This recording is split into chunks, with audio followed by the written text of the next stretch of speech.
Good evening to everybody. Welcome to Two School Sports. Happy Friday night. Tonight we're going to talk about the most recent news that are going on in boxing and whatever else you guys want to talk about. We sit here for a little bit and just talk about what's going on. Well, the first thing I'm going to talk about is I seen today the Boo Boo Andre and Zach Parker press conference that they had. I don't know how long it's been that they had it or they didn't have it. And it's unfortunate Boo Hart is going to be fighting Zach Parker uh, in Derby, what is called Derby over there in England for the interim super title, super middleweight title against Zach Parker. Zach Parker is a 27-year-old fighter, up and coming. He's got power.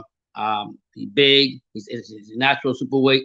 He's a natural super middleweight, and Boo Boo Andre is just moved up a weight to do that. But hasn't Boo Boo Andre not done to try to get the fights that he wants? He realizes that if he gets this fight, he beats Zach Parker, who's I guess it's mandatory. Maybe Canelo will stay in that weight class and actually go ahead and challenge Boo Boo Andre.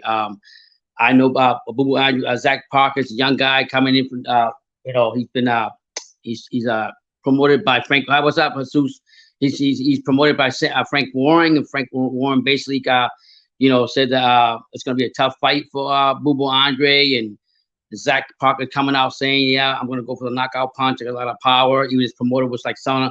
I kind of felt bad for Boo Boo Andre because he was alone on the line by himself, and that just shows you what kind of classless piece of shit Eddie Hearns is, not even to be there to even support his fighting on his last fight on his contract with Boo Boo Andre. But that being said, Boo Boo Andre came out and told Zach Parker, I ain't the one. I'm not the one to sit here and talk to you. I'm not the one to talk all this back trash talk. Who's gonna do this? Who's gonna do that? We'll find out when we go in inside that ring, and go ahead. We will find out, and we'll see how things are gonna turn out when I take your game out and show you what it's all about. There's a reason why a lot of fighters haven't fought me. There's a reason people find out. They don't find out what kind of fighter I am until I get inside that ring. So good luck to him. Good evening, Eddie Morales. How you doing? Good luck to him. I wish Zach Parker the best, but I'm gonna tell you right now. I think Boo Boo Andre having his last fight with Matchroom and going over to the UK and having everything against him is just more motivation for him. Like he says, all his outcomes. I'm a two-time champion. I come out here. I always prove myself right. People don't know until they get in the ring with me. So yeah. Suzanne, how you doing, Suzanne? Let me see. Suzanne says, Pops, until I see Haney versus Kambosis in the ring on fight night, I believe Haney involved. Any issues may happen. I don't know, man. I don't know if you guys have literally seen the press conference that they had between Haney and Kambosis. That was pretty lit. I think it's going to bring a lot of fire to that, and I will get to that as the live goes on. Jesus. But yeah, so Boo Boo Andre basically just told everybody said, I've always said something about me, always talked about me, and then when they get in the ring, they find out what different type of fighter I am, and when they find out, it's too late. So I see Boo Boo Andre coming in here, humbling the young buck. He's not mad at the young buck, saying he's going to go for the knockout, whatever the case may be. But it's just like Boo Boo Andre say, I'm going to be here, and I'm going to show you that it's not going to be easy for you to beat me. Nobody's beat me yet, and nobody will. So Zach Parker better get ready. All you UK fans better get ready, because I like you, Zach Parker, but I just think Boo Boo Andre brings his style of boxing that nobody wants to fight him because of the way he fights. His style is one that nobody wants to get in the ring with. And the reality is, when he goes there to Derby Park, all your UK fans better get ready. And then another topic that I see today that I thought was stirring up the soup was the one with Jamal Herring.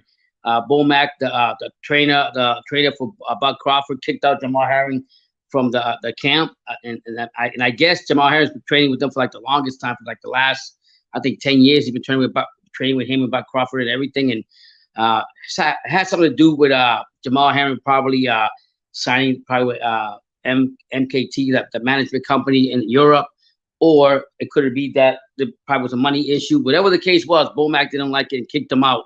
I guess Bomac was hearing a lot of whispers about Jamal Herring, and apparently Jamal Herring wasn't man enough to get up there and literally like go up to Bomac, let him know what's going on. So it's a sad state of in Buck is a sad state of mind in Buck Crawford's camp with Bomac and Jamal Herring, because I do like Jamal Herring, even though he lost to Shakur Stevenson. I think he's going to move up to 135. I think he said he's going to fight his next fight, Jamal Herring. So he's going to go ahead and train with Rubles. So I mean that's what he's got to do now. Go back with Rubles, who actually helped when he was an Olympic or whatever the case may be. So I look forward to seeing what Jamal Herring's going to do now, not listening to the regular voice that he had behind his ears for so many years. Whatever the case is, I always say in boxing, it's the business side of it. When they say it's business side of it, I always feel that that's literally it's all about money, or it's about something more than what they're actually talking about. So I'm pretty sure it had to do with some money, management, something that they're not letting us know out front. But whatever it is, for Bomac to get upset is not really nice.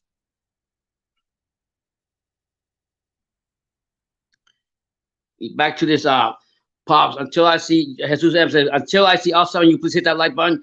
Pops, until I see Haney or Kambosis in the ring on fight night, I believe Haney, for any choose, it may happen. So you're basically saying that until you literally see him in the ring with Kambosis, Haney in the ring with Kambosis, you're basically saying that until you see that, you think that Haney's probably going to back out.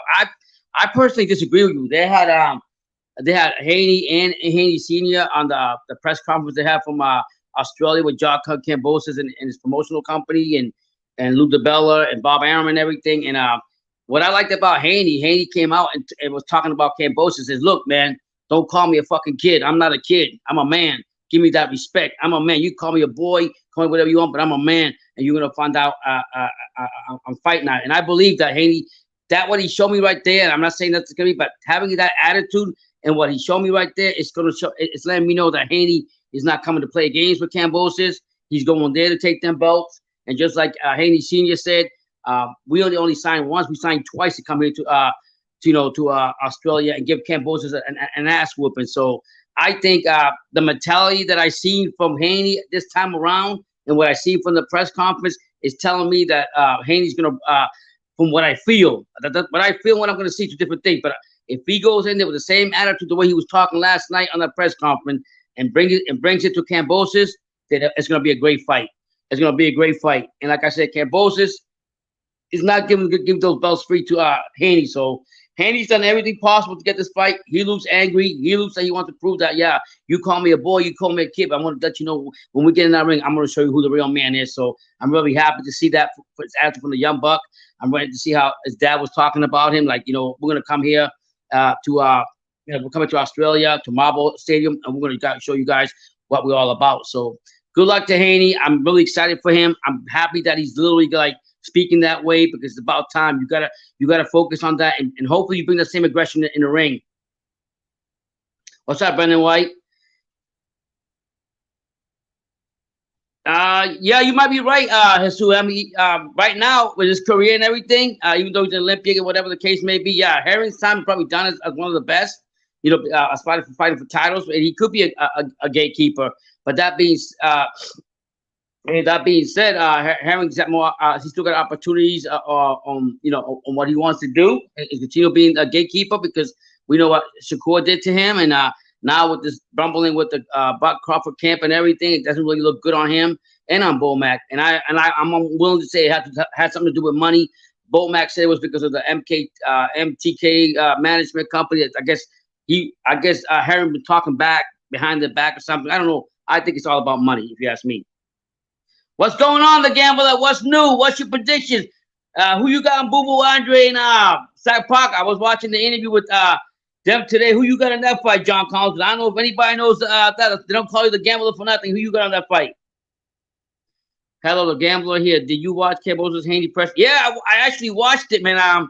I like Kambosis was out there, very confident, talking, getting inside the young man's brain and picking his brain already, playing the mind games, like boxing. Boxing's about trash, and how you got to talk trash back and don't let that mindset get inside of you. And I think Kambosis was already getting inside Haney's mind already. That being said, I also like but Haney, how he came out, when he came off the bat, he told Kambosis, first of all, I'm not a kid, I'm a man. Give me a respect as a man. So me hearing that from him is letting me know, like, you know what? I have to bring this. I have to bring this fight and bring it real quick because Kambosis is not going to make it easy for me. So yeah, I did listen to that. And I think it's gonna be a great fight when that happens. I think, like his dad said, Haney Senior said, we're gonna come here to Australia. We like it so much. We didn't come once, we came twice. So I think he's gonna bring it. I think we're gonna see a different part of Haney. But then again, talk is one thing, or talk is cheap, or actions speak louder than words. So we won't really know until we get to the ring and actually carries it out. What's going on, South Killer?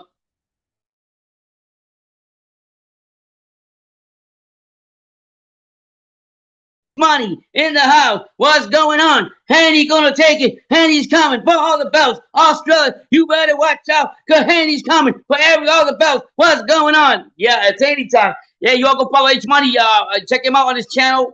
He's a big fan of what you call it, David Haney. And he's been talking to good things about Haney. He sees Haney going into Australia and beating the shit out of Kambosis. And I like what Haney, like I said, John, I like what Haney said.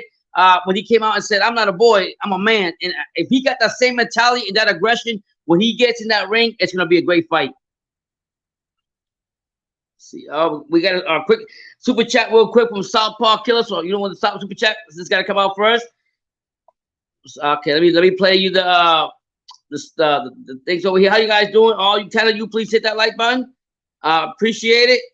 And here we go. We're gonna start with Dom. Hey everybody, let's have some fun. You don't live but once, and when you're dead, you're done. So let the good times roll. It don't matter whether you're young or old. Let the good times roll. And then you got this one. Do the bump and grind. And it's only a matter of time because they call me the big bad booty daddy. There you go. You got that one, and then one more. One that I really like that brother just put out here. I love this one right here. That's how a white man plays guitar.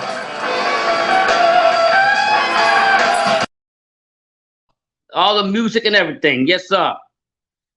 Let me go to the comments. Yeah, so Southpaw Killer says, can Haney renegotiate if he wins the first fight? No, somebody signed for a 2-fight deal. A rematch already is in place, regardless of what happens. Whether Kambosis beats Haney the first time or Haney beats Kambosis the first time or second time, whatever, both fights are going to be probably in Australia.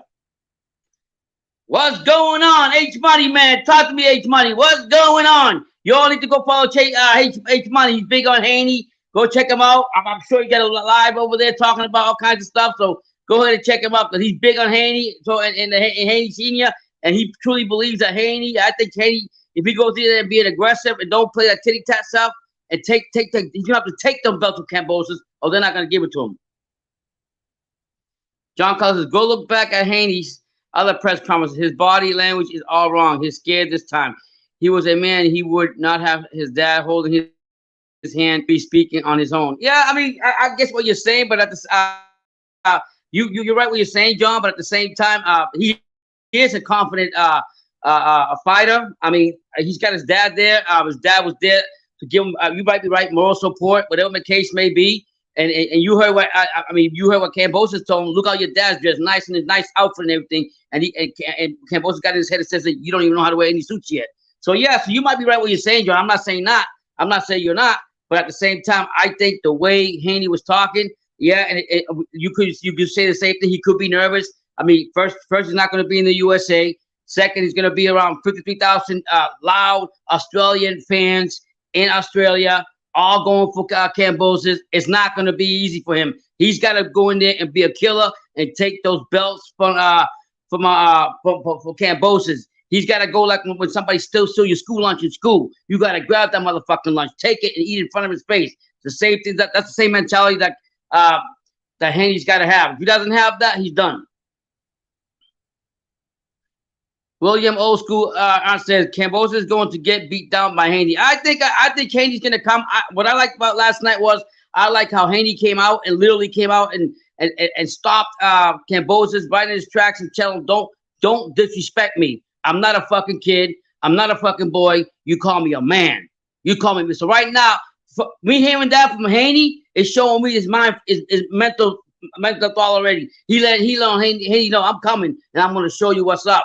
That's not say don't discredit Kambosis, because Kambosis is going to bring it. And like I say, he ain't giving that free lunch away. He ain't giving those free belts away.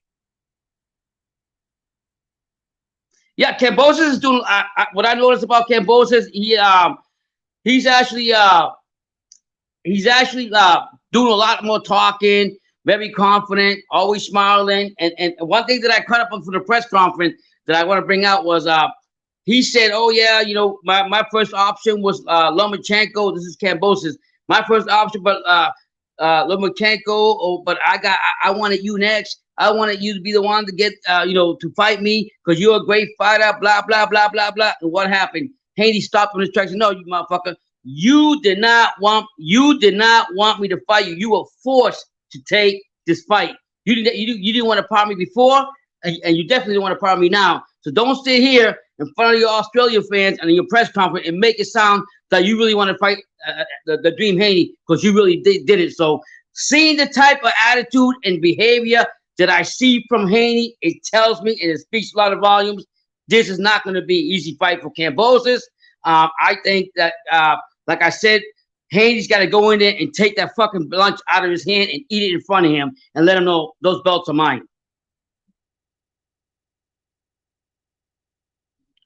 Okay, let me see. Brandon White says, if I'm not mistaken, I thought it was a one-way we met. No, it's a two fight a rematch. Either way, whoever, it's not a one fight deal. In other words, it's gonna be a rematch regardless. So if Kambosis wins them, he's still gotta fight Haney again, and vice versa. That's what's agreed upon, and that's what's gonna happen. So that's why his dad said we like it so much in Australia. We're coming out here twice for this because he knows Haney's got two times to fight Kambosis. But what I like for the young kid is I like the way he came out and right off the bat he's talking a lot of. He's not letting the mind games of Kambosis get to him. And if he has the same attitude he has the way he's talking right now, it's going to be a great fight, and it might be the coming out party for Haney. Sean Collins, they laughed at this phony, and this clown tried to bring Lomo from WWE because he was so afraid. Well, the thing is, like I said, I'm going to just say it like this. I think that Kambosis was trying to sell the fight and say that he picked that was his second choice, and I like the fact that Haney told him stopped him in his tracks. No, you didn't. You were forced to take this one right here. And at the end of the day, I'm glad it worked out this way because at the end of the day, if Kambosis beats if Haney beats Kambosis and gets the belts, then he can fight Lomachenko for a bigger fight with the Barfather at the top rank on ESPN. Either way, it works out for either one of the fighters. I just like the attitude yesterday from what I see from Haney. I've never seen Haney I don't say he was animated, but the way he was responding and whatever the case may be, he was there. He was trying to hold his own. And he did it. Like somebody else said, oh yeah, he had his father there. If he was real man, he stand on his 2 feet. Well, I don't think Haney needs Haney needs his dad. His dad is there just give him the moral support that he needs. But he knows his son. He's his trainer. And I'm going to tell you right now, it's not going to be easy. It's going to be a great fight, first of all. It's not going to be easy for Haney to get them belts. And it's not going to be easy for Kambosis to give the belts up. So we'll see what happens. Bentley says, Haney, please hit the like button, guys. Or super chat if you want. Haney hasn't fought anyone who got hurt like Kambosis. No, Kambosis is a dog, man. We can't argue that. We already know that. Kambosis is a dog. He's gone to all the backyards. He's gone through all the rifts and all the hard times to get to where he's at. When everybody doubted him, even when he was fighting TLP, he was the underdog. When he was gonna go fight with Haney, he's still the underdog. So guess what? He still got everybody against him. But guess what? He should work, like he said in the beginning of the press conference. He came out and said, "What did he say? I'll fight him right now. I've been training, and I believe that. I see how he trains. He trains crazy. So I mean, when Kambosis said that, he's ready to fight, and he can't wait. So it's gonna be a great fight." John Collins says, "I make a lot of money from finding hype jobs. Haney is one, and I even make sure after press conference, easy money." Yeah, I mean, I'm just telling you how he's coming out to talk. I'm saying that the kid knows this is the first time he's really on a big stage, away from the U.S., away from his comfort zone. He's gonna fight somebody like Kambosis that's not gonna back down. That is no slouch. That's gonna bring it to him. So of course he's gonna be nervous. He's gonna have butterflies and everything. But just the fact that he's talking that way, John, makes the fight interesting. I'm not gonna, but it makes it interesting. Oh man, I can't talk now. Yeah, so that's what I'm saying. So you have to look at it that way. I think Kambosis is not, like I say, he's not going to fold. And I said, like I said last night, if Haney comes in there and Haney comes there and he starts tittle-tatting and playing the technical game and playing tennis, like I call it, but he's not enforcing or gaining Kambosis' respect, it's going to be a long night from him. I'm just saying from what I think from the press conference, I like the way he was talking. I like what he was telling Kambosis, even though Kambosis was already in his head. South Paul Killer says he barely won over an old washed up Mickey Bay. Go watch that fight. Kambosis couldn't get out of the old man jab, and he struggled with him. Yeah, I mean, we can say whatever you want. We can say whatever we say about Kambosis.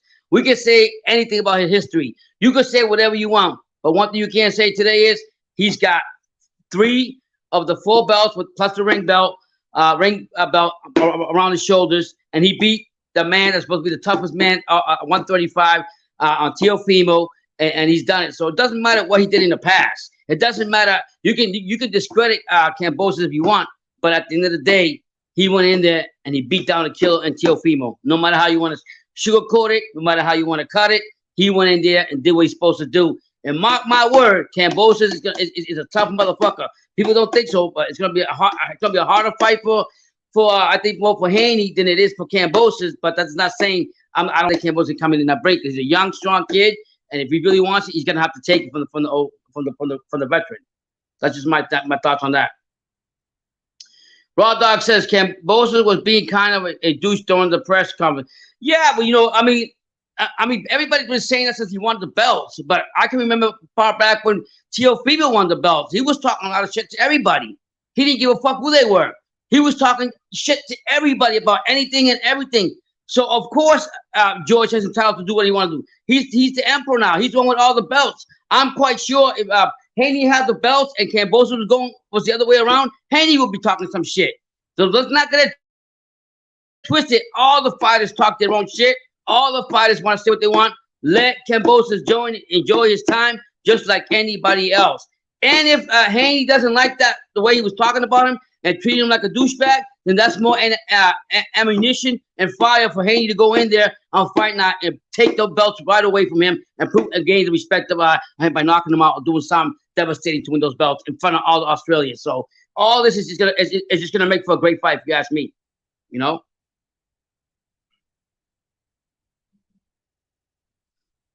Anywhere else? I said Kambosis was sure he won. Why he's the emperor? Yeah, I'm not discrediting him either. I'm not saying that Haney's gonna have. It's not gonna be no walk in the park. But what I will say, and Haney trains hard too. I can't discredit the young man. For his age, what he's done, he's doing good. But but Kambosis, that motherfucker's a monster, and he's gonna show it. Like, okay, so he's talking his talk. He's talking the hype. None of us like it, but everybody that's been champion has done it. Why can't he? That's all I'm saying. Why can't Kambosis enjoy his time as being champion and do what he wants to do? Nobody gave him credit for him to be there, and he got there through hard work and sweat, and he's going to do it again. It's going to be a tough task for Haney. Like I say, if Haney goes into the first couple of rounds and want to play tennis, he's done. The fight's over. Kambosis is going to win this fight. I promise you that. John Collins, he said that's years ago. What are you talking about years ago? What I'm saying or what somebody else is saying? J.D. Blanca says, will you please hit that like button if you haven't? Super chat if you want. We hear the top boxing. Kambosis is sharp. That's why he messed up Teal's face worse than... Yeah, that's a great point. That's what I'm saying.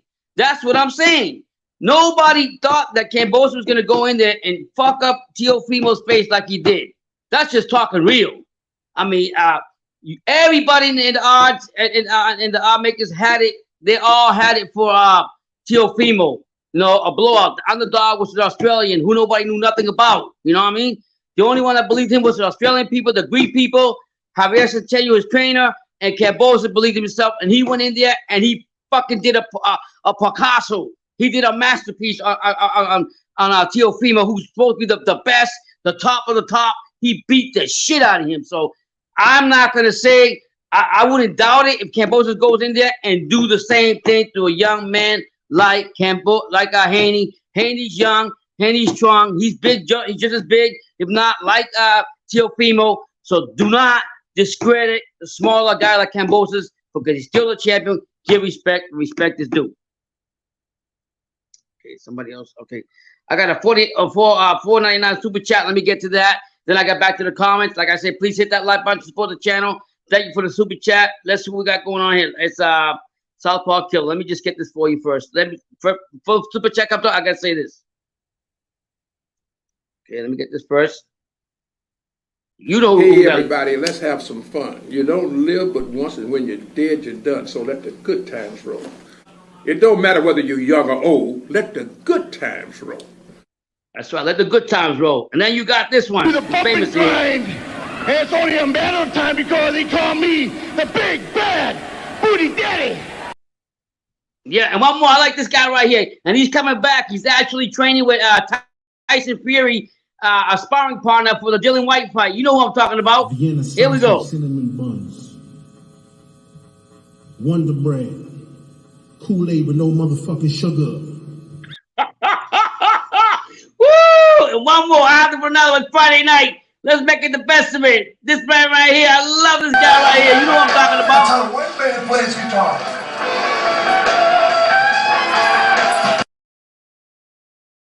Oh, there we go. So there we go. We got a lot. So let me get to the super chat. Thank you so much.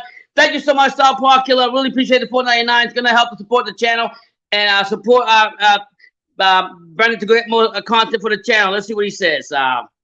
Once Tio female got out of Top Ranks matchmaking, you see what happened. Tio was overrated. Tio was overrated. A boxer beats a slugger every time. You think Cam is elite? Well, yeah. What I'm saying to you is, you know, a boxer that comes in the box, skills pays the bill. If you're skillful enough to do it, Teofimo came in there, tried to be a slugger, tried to go in there and out punch this guy and knock him out in the first round, and he fucking paid the price for it. He paid the price for it because he didn't respect Kambosis, first of all, and then when Kambosis knocked the fuck out of him and woke his ass up, it was too late. It was too late. You didn't want to respect me through all my press conferences. You didn't want to respect me when I told you I was going to be champion. You didn't think I was classy enough to do it. You and your father, and I humbled you.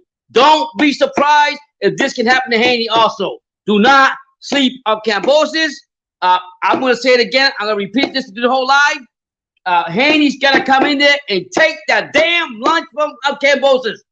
From the first time he gets in that ring, he can't be timid. He can't be just going around. He's got to take it from him. Not only to show him, to show the Australian fans that I'm here for a real fight. I'm getting my belt from you. If he doesn't, it's going to be a long night. Yeah, I agree with you, John Collins. Teal would destroy Haney. You damn right he would. Teal's a big boy, beat the shit out of Haney. And I'm willing to say, but I can't say. I gotta give respect to for Kambosis. If Teal was in the right frame of mind, didn't have none of this shit going on outside the ring or whatever, and did not become complacent, maybe he would have had a shot. But because he didn't put respect in Kambosis' name, Kambosis schooled him, knocked him down, and shocked him. And shocked the world and did what he was supposed to do. Don't think it's not gonna happen again. I'm saying it again. Haney's gotta go in there and take that fucking lunch. Valiant says Kambosis can win, but will be harder than Tio, who is stationary. A bit flat-footed. I favor Haney by slightly. 6 months ago, nobody knew who Kambosis was. Can he have back-to-back upsets? Yeah, he definitely can. He definitely can. He definitely can. He can have back-to-back. You know why I will give Kambosis credit also? Because Kambosis is a dog in the ring. He won them belts. He wasn't going out partying. He wasn't out there showing the belts off. He wasn't out there talking about how he was going to be undisputed or close to being undisputed. Besides that one belt, the WBC belt that Haney got. He went right back to the gym the next day. As long as you have hard work ethic like that and dedication, which I know Kambosis got, like he said in the press conference, he said, listen, I'm ready to fight right now. And you know what? I believe him. I fucking believe him. And like I said, the young buck, Haney, I wish him the best. I want him to go out there and take it, but he's gonna have a tough time doing it. It can happen, but I don't know. I think Kambosis can still bring it. Don't disrespect Kambosis. And the only way Haney's gonna get that is if he gains Kambosis' respect right from the sound of the bell.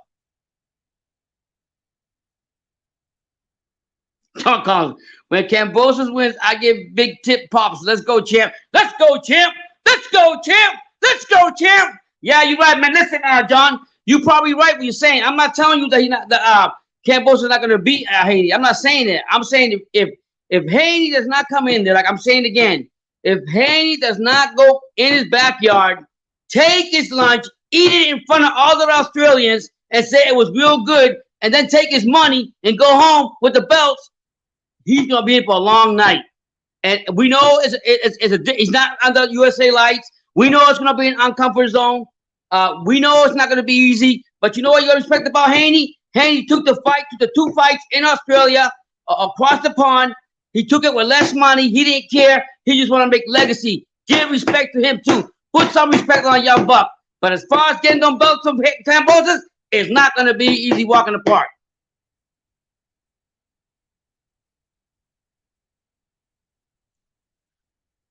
Amanda Colon at Cubano.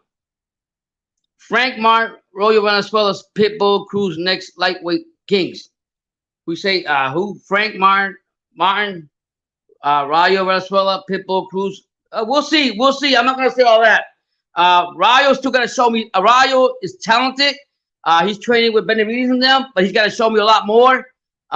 Every time I get up for him, he's still got a lot to learn. Frank Martin, I don't know who he really is, so I can't really talk about him. Venezuela's got, to me, Pitbull is coming up there. He's going to be tough to beat, but there's more. You can't just judge a person on one fight. Let's see what happens with them. I think all those guys you're mentioning to me are on the come up. You're right, they're on the come up, but they're not there yet. Eddie Morales says, they still discrediting Kambosis till literally beat Loma. Yeah, listen, man. You got to put respect to Kambosis' name no matter how you want to look at it.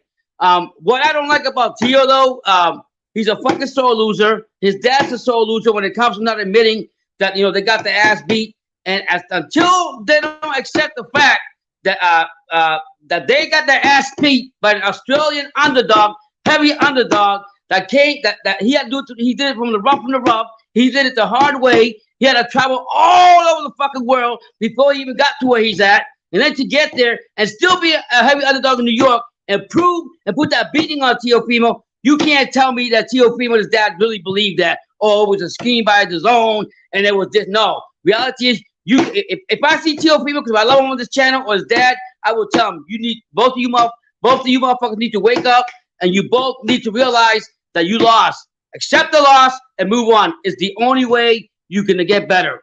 But until that, everybody's going to be discrediting Kambosis. I think right now he's the underdog against Haney in his homeland. So Kambosis always had that underdog mentality, and this is why he excels, because he's 24/7 in that ring. He doesn't care what other people say about him. He believes in himself, and he still believes in himself. He can talk the shit and walk the walk. And if Haney don't go in there and do what he's supposed to do, it's going to be a long night.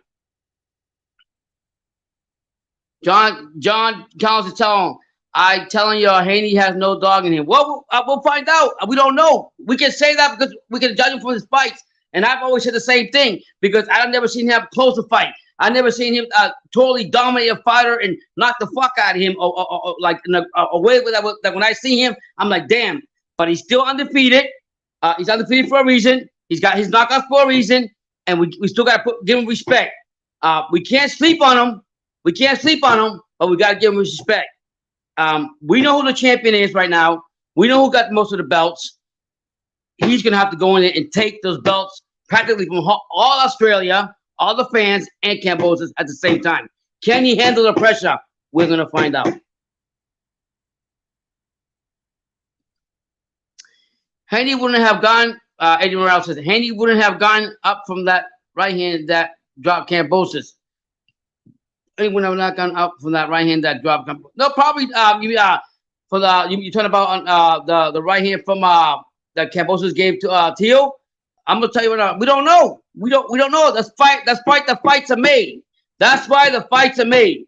You can't right now. We look at the young buck, and we don't want to give him no credit.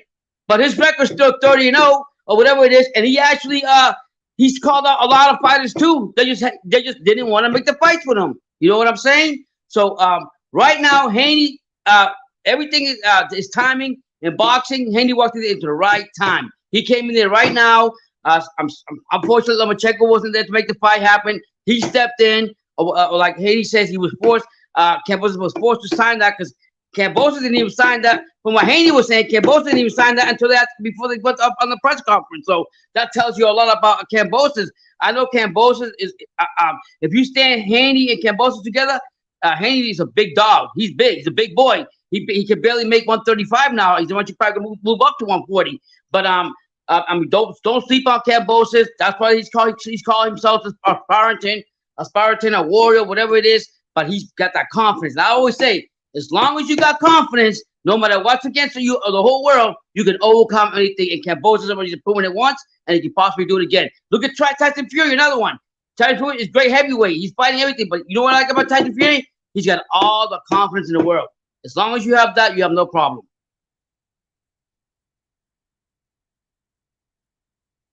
Southpaw Killer. So why did Teal take the fight and took Amando if Haney was easy? We can't sit here and say why this and why that and why Teal did this and why Teal did that. That's irrelevant right now. That's irrelevant. I don't like talking about why he did this, why he did that. I understand what you're trying to say, Southpaw Killer. You're trying to bring more light on Haney, and you're basically saying Teofimo, if Haney was a piece of shit or wasn't as good as he was, why didn't Teofimo step up to the plate and fight him? I get what you're saying. But we can sit here and talk about, well, if this happened or that didn't happen or that fight did this. No, right now, the bottom line is Haney's got the fight of his life in front of him. He wants to make legacy. He took a pay cut. He took the rematch in Australia. It's him against the world mentality, him against all the Australians at Kambosis' backyard. Can he prove to the world his worthiness? And we will find out. Brandon White says, let me get this right here. All 60, please sure you hit that like button. I appreciate it. Okay, Brandon White says, John, we get it. You don't like Haney. Are you not going to enjoy the fight? I think he's good at fighting. I mean, he's got it who he wants to win. Everybody's not going to like everybody. You know that. In a perfect world, nobody likes everybody. Nobody favors everybody. John being a gambler, he picks the fighter he wants. He's going to support that fighter, and he's going to call it the way he said, just the same way that the Haney fans out here are calling him to beat the shit out of Kambosis. That's what boxing's all about. Everybody got their own opinion. Everybody wants to say what they want to say. Until fight night, we really won't know what will happen. Me personally, I've been saying it all along. I'm going to continue saying it. Haney's got to go in there and take that fucking lunch away from Kambosis because he's not giving those belts off easy. And he's got to do it from the time that bell rings. He's got to right there gain his respect and shut the Australian crowd down. Because if he doesn't, it's going to be a long night for him. Eddie Morales says, cause I bet if would have stripped him. I don't understand what you cause the IBF would have stripped him. We're talking about if you fought, you're talking about if Teofimo didn't fight mandatory or whatever the case was. If you're a champion, I think the rule is if you're a champion, you don't have to fight the mandatory. I forgot what the rule is. I was reading it the other day from WBO. Every sanctioned body, they're different rules, so it doesn't matter. My whole point is that all you're talking about right now is all hypothetical stuff, Eddie. I respect your opinion. I respect what you're saying, but the reality, we're talking about the Haney fight and Kambosis fight. Can Haney, as a young buck, take that pressure, go to travel across the pond with everything against him, and takes the belts from Kambosis? That's the question of the day. Haney and Teal have sparred numerous times. They both know it's not an easy fight. For either. Of course not. Of course not going to be easy fight for either. You're right. It's not. It's not an easy fight. But you know what the difference is? We can say whatever you want about Kambosis, but Kambosis was supposed to be the heavy underdog against Teal. Teofimo was supposed to be the pit bull. Kambosis was supposed to be the puppy, and the puppy beat the fuck out of the pit bull. What am I getting at? We can discredit whatever we want, but we cannot discredit Kambosis for beating the shit out of Teofimo in the way he did it. What about Haney? We can't say what's gonna happen with Haney. He's about as big as Teofimo. He's probably got the same strength. That's the reason why he's got to probably most likely move up if we don't get these belts to 140. But we don't know until we see his heart and see what he's all about. If he doesn't go in there and do what he's supposed to do, then we could talk. But we cannot discredit Kambosis because all his time he's been underdog and people discredit him and he proved everybody wrong. So Teofimo has opportunity. Kambosis did not succeed, no matter how you want to slice it or whatever, or excuses. He did not succeed against Kambosis. Now Kambosis is going to fight another champion that's undefeated, that's got about the same size as Teofimo, probably bigger than Kambosis to stick together, and he's got to do the same thing, prove the world wrong again. So it's up to Haney. The ball's on Haney's court, what he wants to do. Okay, let me see. Okay. Hankuna Maitatas. This year could very well be the year of the upsets. Yeah, and any given day is upset, man. Every given day. It's like in sports. The game's not on to the fat lady sings. Anything can happen this year. You know what I mean?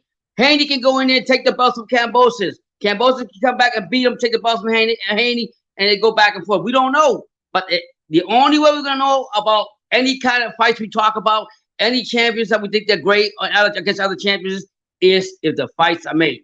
Take, for example, Crawford and Spence, right? This fight been marinating for years. We're still talking about that. But we won't know who's the best out of them two until they get on fight night and fight each other. Okay, let's see what John Collins got over here. John Collins says, Brandon and I made money on Haney in the past. Okay, so you know what time it is. You know what time it is. I mean, it's not an easy fight for Kambosis, but I just think I think Kambosis will win the fight if Haney comes in there and becomes very passive and doesn't become aggressive and gain the respect of, like I say, of Kambosis right away.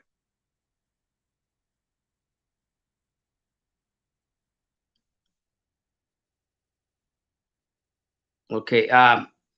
Eddie Morales says Kambosis mandated the fight. You talking about mandated the fight with you talking about the fight with Haney?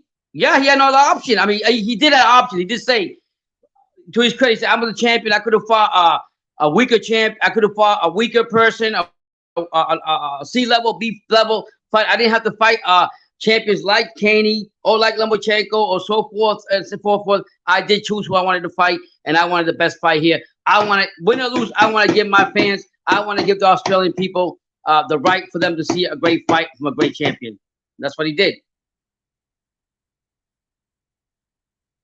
Okay. Brandon White says, that's great, John. Will you eat crow if Haney wins? Get this right over here. That's what Brandon White was saying. Brandon White says, to John, he says, that's great, John. Will you eat crow if Haney wins? Well, I mean, you sure bet he's going for up, but that's it. This is what boxing's all about. We all can talk the talk, walk the walk, pick who we want. We won't know until fight night who's gonna win. And if they win, so be it. You know, this is boxing. This is what happens. We got to see the fights to see the results. Eddie Morales says, I can see Haney getting knocked out. It could happen. I mean, nobody expected Teofimo. I mean, nobody expected Kambosis to beat the shit out of Teofimo the way he did. Nobody expected that. How he rocked Teofimo to the ground and did it. No, and then he beat him in devastating fashion to the end. Nobody. Anything can happen in boxing. That's why the fight's got to be made.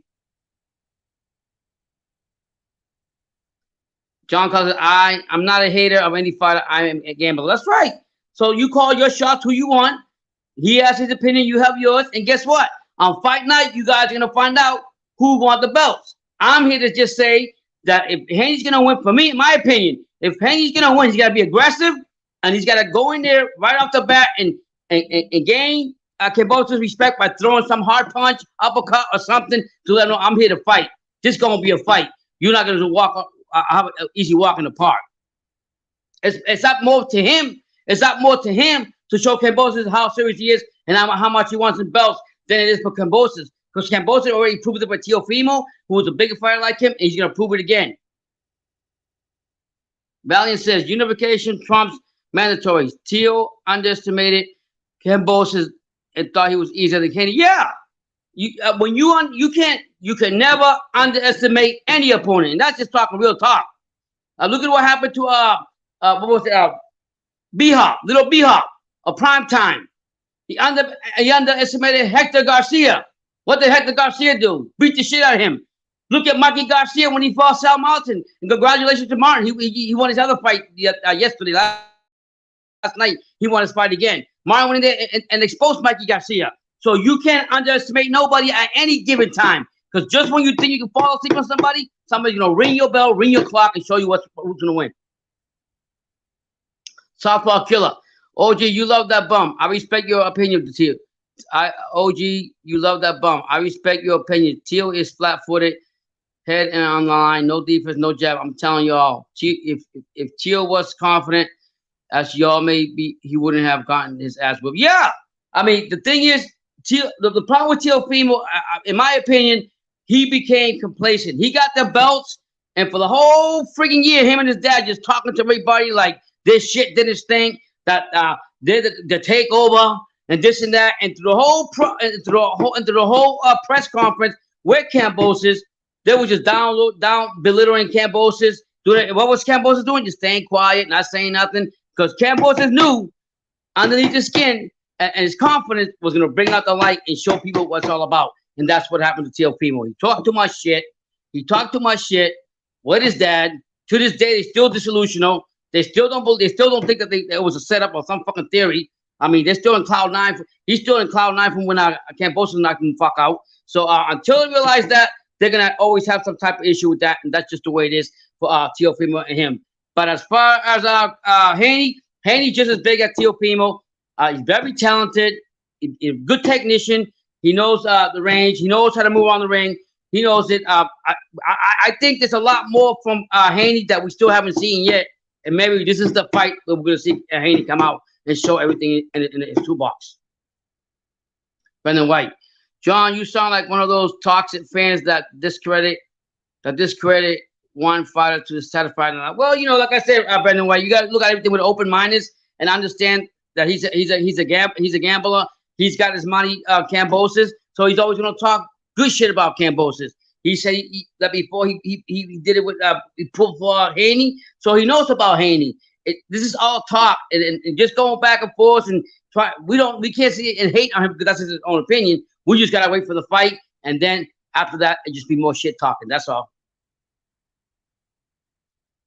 Haney got them pillow hands and soft chin.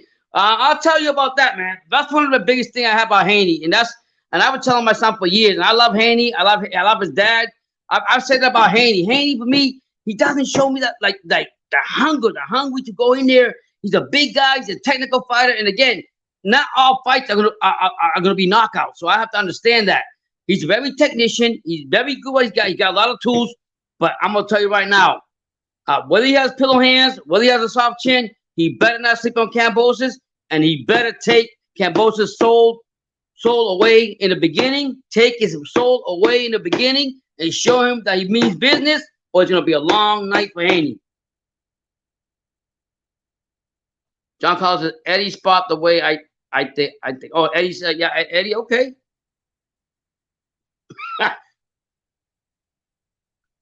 Southpaw Killers, I wish Tank would have took the fight so I can laugh after he was knocked out like who's down, damn, I'm mad. But Devin going outbox him. Yeah, that's the thing. Devin Haney is a boxer. But I'm telling you right now, if Devin Haney's a bigger fighter, he's gonna have to intimidate. If he leaves it close and he's just boxing and leaves it to the judges, he ain't gonna win that. He not winning that fight in Australia. I'm telling you that right now. He not winning. He's gotta win that fight convincingly. He gotta go in there and kick some ass. Valiant says George is definitely the underdog. Yeah, that's what they got him. They got him the underdog. But you know what? That's why he rises above the cream of the crop, because he's been an underdog for most of his life. He's been an underdog when everybody thought he wasn't gonna make it to where he's at. He's been an underdog when he had to go to everybody's backyard, kick some ass. He's been an underdog all his life. So guess what? He's heard that record and song before. The only difference is he's always played a different tune to a victory. Can Haney shut him down? Can Haney shut him down in the backyard with his families and his fans at? That's the question of the day. Does Haney got the balls? That Haney's got. I mean, I respect when he signed a contract and he decided to go over there. He did everything possible to get the fight. He didn't get enough money like he wanted to. He did everything to make that legacy fight. Now it's his time to go in there and rip his fucking throat out of Kambosis. If he doesn't rip that throat out of the mentality, he's not going to win the fight. Kambosis is too smart for that. He's already trying to get underneath his skin. And if he doesn't know maintain that composure and wait to fight night, it's going to be a long night. Teal only beat one-handed and injured Loma. If they fight a second time, Loma will take him out easy. You know what? And I after I seen Loma come back from the last victory I had, I was telling my son, because my son, he's not a big Loma fan, and I wasn't in the beginning, but I like what Loma brought out. The way Loma was fighting his last fight and the way he came out and beat the shit out of his opponent, I said Loma's coming to get all his belts. Loma is coming to get all his belts. If he would have fought Teofimo again, most likely it would have been a different fight because of what you said, is injured or whatever. But where Loma messed up, said before the fight, he said he had no injuries, he was up to par and everything, and that was his downfall. And then after the fight, they want to make excuses, and you can't do that. But after that, when he came back after that loss to Teofimo, when he beat that man down, Jamal Herring, I forgot who he fought, beat him down to a pole. I knew that Teofimo was back. Loma was back.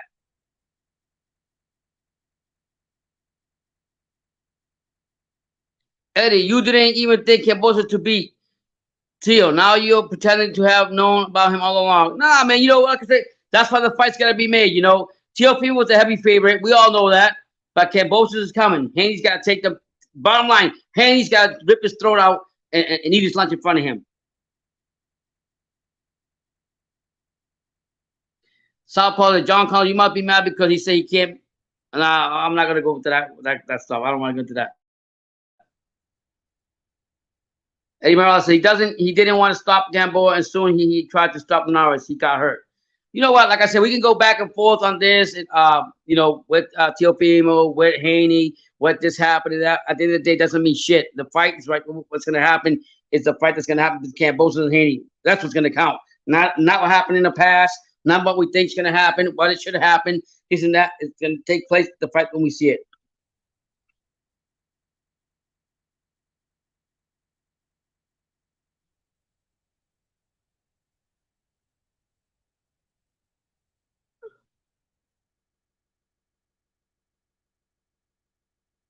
Valiant says, Haney is bigger than Kambosis physically.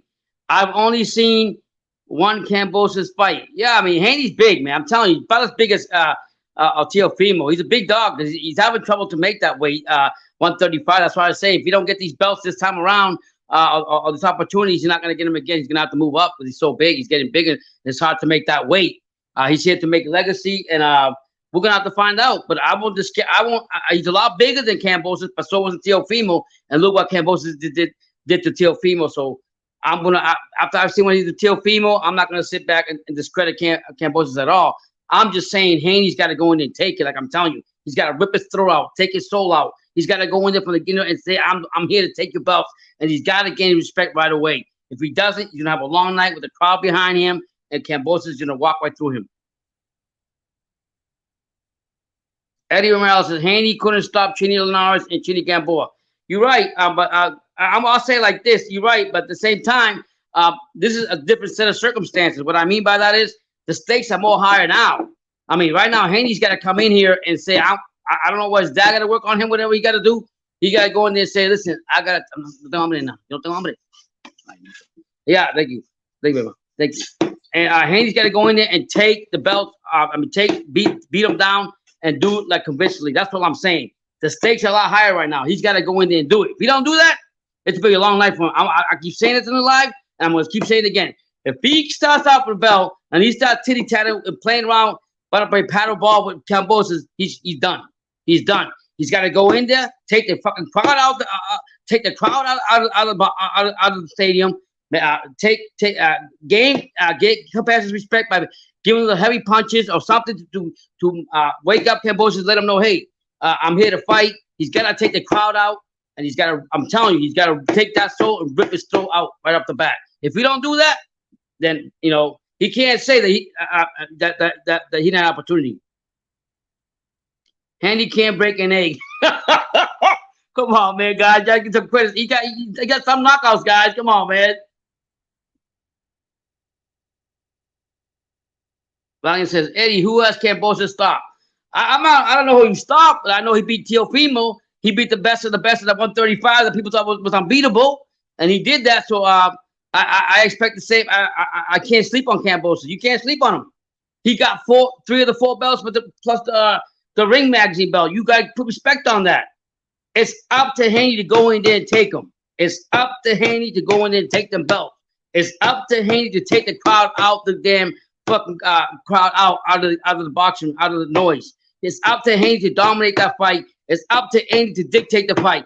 He's got to know I'm the young buck here, and I'm going to show you I'm not a boy. I'm not a kid. I'm a man. You call me a boy. You call me a kid. I'm going to show you what it's all about now. So he's going to have to dig into that toolbox. Pops Haney Sr. got to go in there and dig up something, because I'm going to tell you right now, Kambosis ain't backing down for nothing, but it's up to Haney. It's not up to Kambosis. It's up to Haney to go in there and take his lunch. Johnny Martinez says, hey, hit the like button if you haven't. I enjoy talking to all you guys. Please hit that like button and a super chat if you like.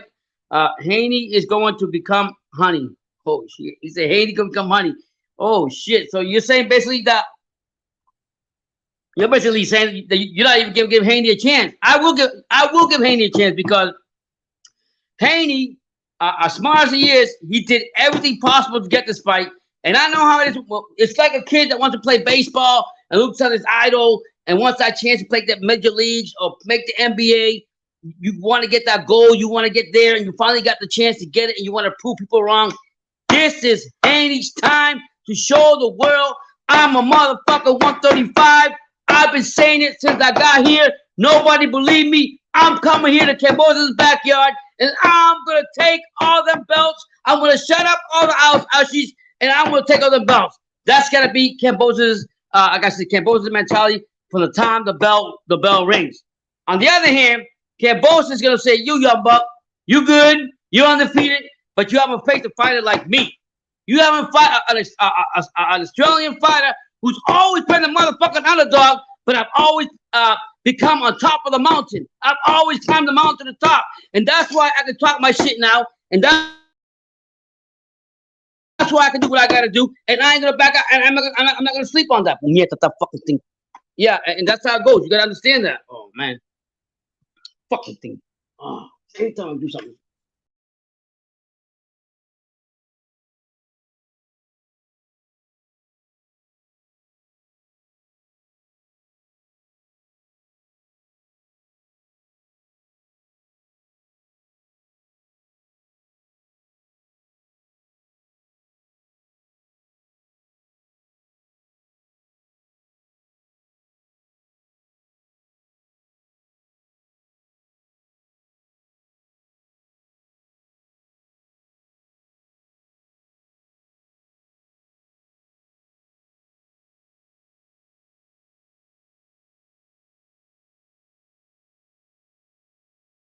Like I'm telling you guys, Haney got to go in there, and just like I say, that's the only way.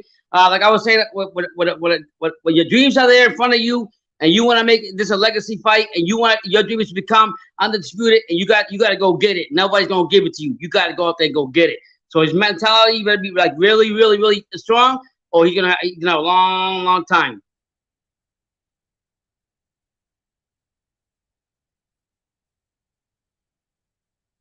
Paul Killer got another super chat. He says, I gotta go ahead with when he gives a super chat. I gotta go put out that Don King. You know who gotta listen to right now. You know, here we go. Hey everybody, let's have some fun. You don't live but once, and when you're dead, you're done. So let the good times roll. It don't matter whether you're young or old. Let the good times roll. And then you got this one. I love this one right here. And it's only a matter of time because he called me the big bad booty daddy. Woo! And then I like this one right here, the new one that Brendan got over here. You know who this man is. I taught a white man to play his guitar.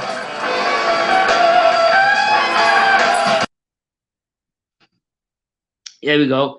So here we go. So let me go to the comments. Southpaw Killer says, please do a live of that fight. I'm gonna roast you, OG. Please do a live of that fight. I'm gonna roast you, OG. Hey, are you referring that to me or are you referring that to somebody else? Because I don't care. I'm having fun with it. I want to be live either way because I want to be excited for the fight.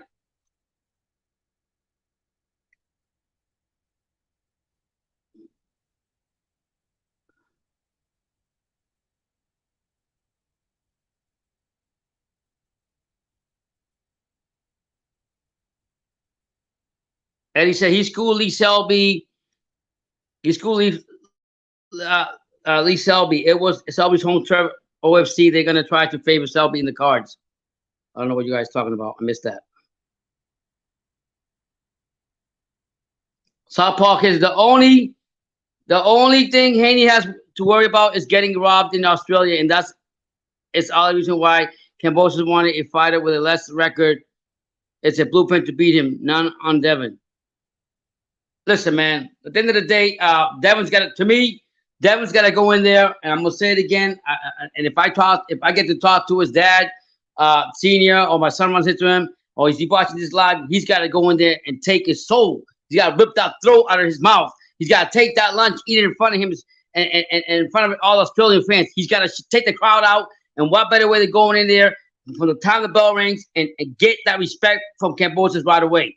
If you're going to sit there and be nervous, I understand the nervousness, I understand all that, but this is the fight you've been chasing for in your dreams for 15 years, like his dad said on the press conference. We didn't just start this yesterday. We went 15 years, we went to Mexico, and we fought, and we wanted to come up. It took us 15 years to get what we are now to get this fight with Kambosis. So, I mean, if it took you that much, you got to go in there and show it. Now, it's up to you, Cam. It's up to you. They call you the dream, Cam Haney. You better show it because Kambosis is not going to bend and make it easy. I consider myself a hardcore boxer, well, over a decade. Didn't know who he was until he got the fight with you. Yeah, I mean, you're right. None of us probably knew who he was because nobody knew who he was because you know why? Because nobody gave him the credit when he was winning, but he was on the come up. He did what he had to do. And sometimes you have those fights.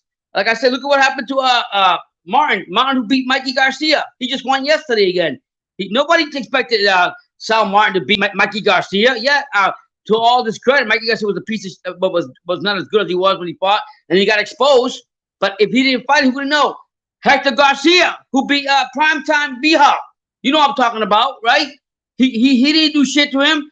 Hector did and surprised him. So you just don't know. But that doesn't mean because you didn't know about him that he's not good. He was always good. It was never exposed to him. But when he beat a man that everybody thought was going to be the man, then of course you get attention right away.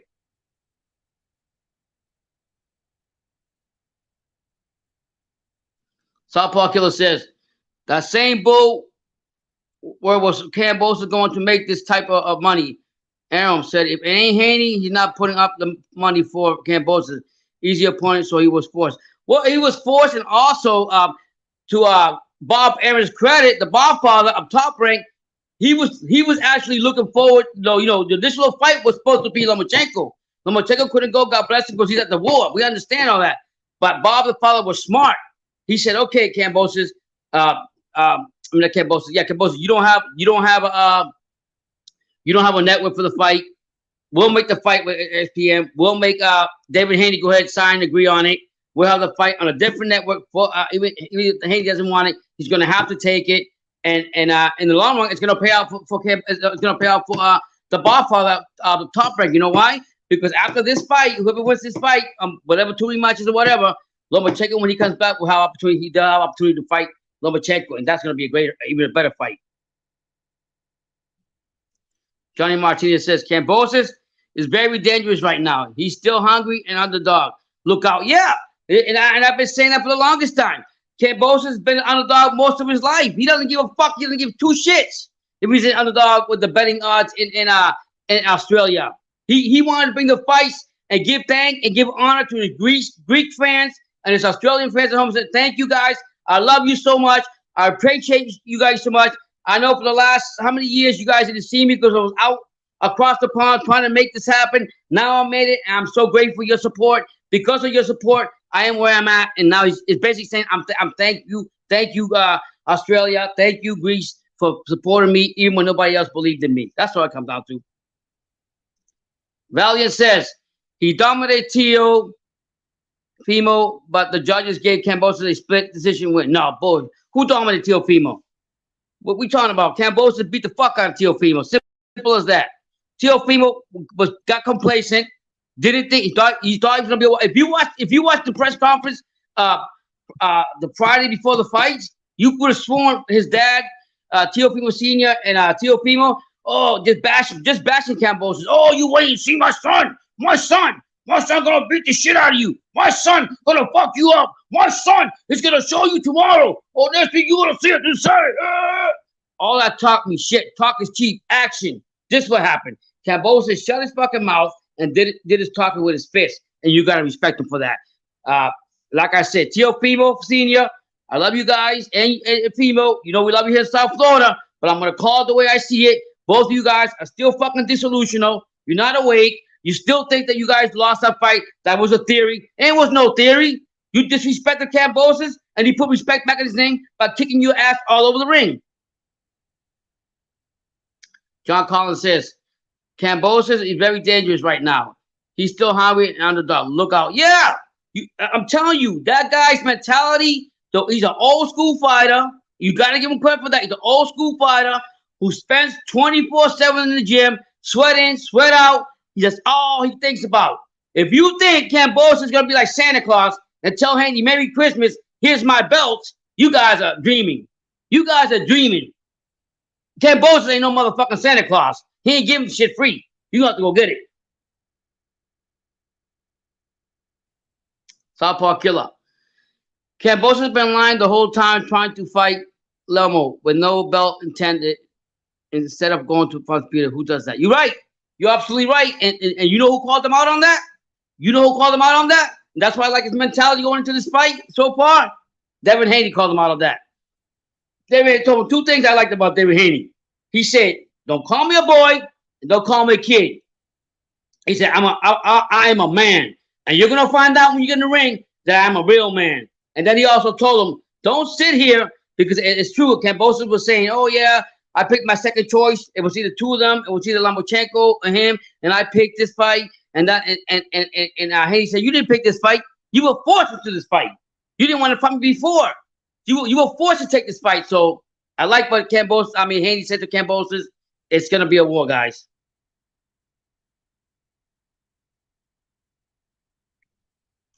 Johnny Martinez. Haney is going dance all night and box. I don't think he can KO Kambosis, so he will dance and play the ring. Still, Kambosis to me win. If that's the case, Johnny, I'm with you on that one. I say it again. That's what I call playing tennis ball and playing patty cakes. If you're going to go in there and dance and just box yourself to a victory and expect to get a close call in Australia with all the Australian fans, all the crazy Australian fans at Kambosis, you're not going to win that fight. You're going to have to dig deep inside of you, Haney, and beat the fuck. I'm skipping my language, but I'm going to say it again. Beat the fuck out of Kambosis, literally, to take the belt away from him and do it in a way that the judges said, you know what? This kid came in here and he's for real. If you go in there, like Johnny Martinez says, and want to play tennis ball and want to play pat cake, you lost the fight already. Because I'm going to tell you, Kambosis is ready for you, and he ain't giving the belts out easy like you think he is.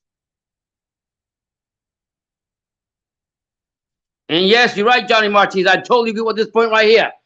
And yes, no boxer should underestimate his opponent. You can't. You can't underestimate anybody. You've seen it in the past. You see what's happened with fighters that were overwhelmingly favored to win, and they end up getting shot because they disrespected their opponent. They became complacent, and they thought it was going to be a walk in the park. Valiant says, Kambosis has a low kill ratio than Haney. Okay, you're right about that. What that mean? What that mean? He had a low ratio when he fought Teofimo. Teofimo was knocking lights out all kinds of people, and he had a higher ratio knockout. What that mean? That don't mean shit fight night, Valiant. That's what I'm trying to say. Kambosis, whether he has power or not, he will outbox you. His energy is out of his mind. he's gonna bring it to Haney. And right now he's winning the mental game, and Haney's got to have that mental fortitude, that strong, whoever he believes in, and go ahead and bring that attitude and mentality that he's going to have to go into a kid's backyard or on the backyard or on a school lunch or the playground and take that fucking lunch away from the other kid. And that's the only way he's going to win this fight. That's the only way he's going to win this fight.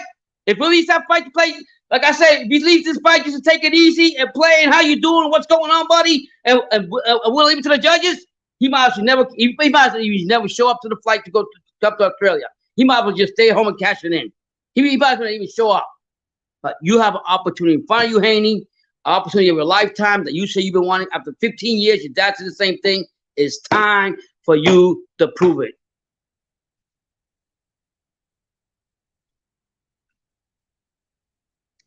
Valiant says, Teofimo and Ryan Garcia picked Haney to win, but don't know how much you can take from their perspective. You're right. Teofimo is angry about Kambosis. Him and his dad hating on Kambosis, making all these kind of theories about Kambosis. Why don't they be man enough and say, okay, I got my ass fucking beat by a fighter that I thought was underrated, and he kicked my ass all over the ring, and I have to accept that and move on. That's what makes you a true champion. Ryan Garcia, he's just coming back from a 2-year layoff, or whatever, how many years off, and we know what Ryan Garcia is famous about. He's famous about dropping out of fights, calling out fighters that he's not even going to fight when he's supposed to fight. So, to me, either one of them, what they say don't mean shit, especially with Teofimo, because he had a decent opportunity to get in there and beat Kambosis, and he didn't prove it.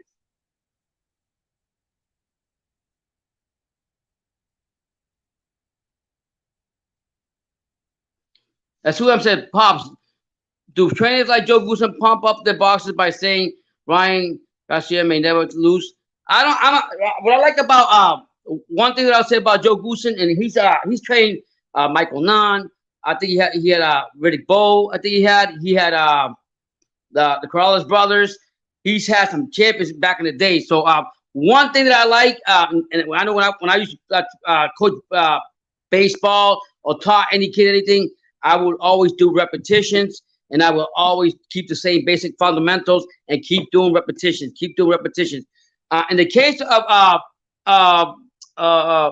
Ryan, Joe Goosen is good at that. Joe Goosen understands Ryan because they worked before. And in Ryan's case, you gotta give him let Ryan be Ryan. As long as you can get the best boxer out of him and his qualities and training, the way it makes him feel comfortable, and he can show it on fight night, that's what you want. And I think Goosen and him are the best fit for that. Joe Goosen is saying he's just basically saying the talent that Ryan got, like a lot of people say, and that's why people are really pissed off on him because he hasn't fought to his level of fighters. Is that except for Luke Campbell, and Luke Campbell practically exposed him. Ryan Garcia has a problem keeping his left hand down. If you watch Ryan Garcia, he's got the right hand up and he's got the left hand down before he hits it. But when he hits, he exposes his right cheek, and that's how Luke Campbell countered him twice. So he's basically saying that he's a very talented young kid. If he just stay focused and do things right, he could be one of the best and may probably be champion.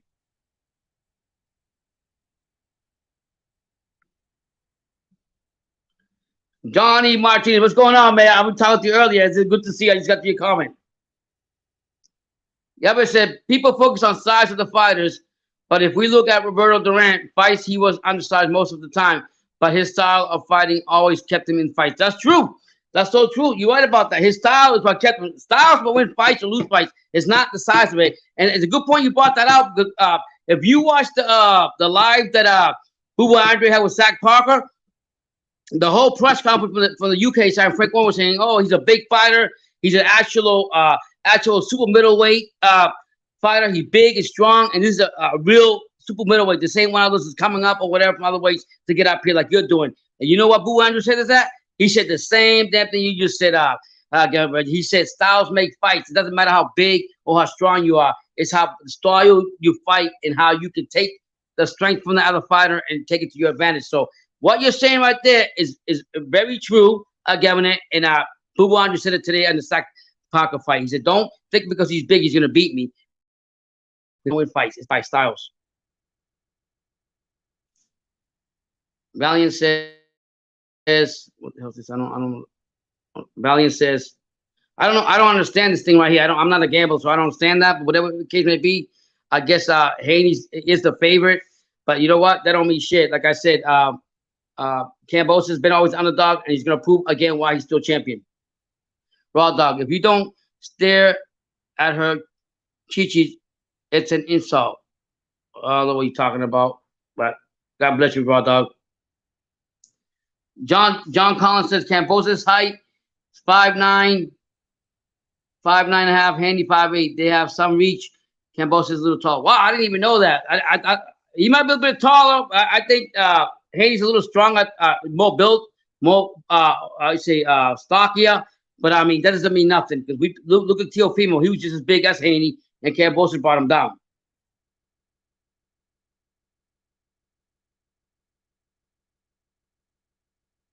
Quincy L says, we're going to see if Haney, all 16, 17, you please hit that like button if you haven't. Subscribe to the channel, buy content, super chat.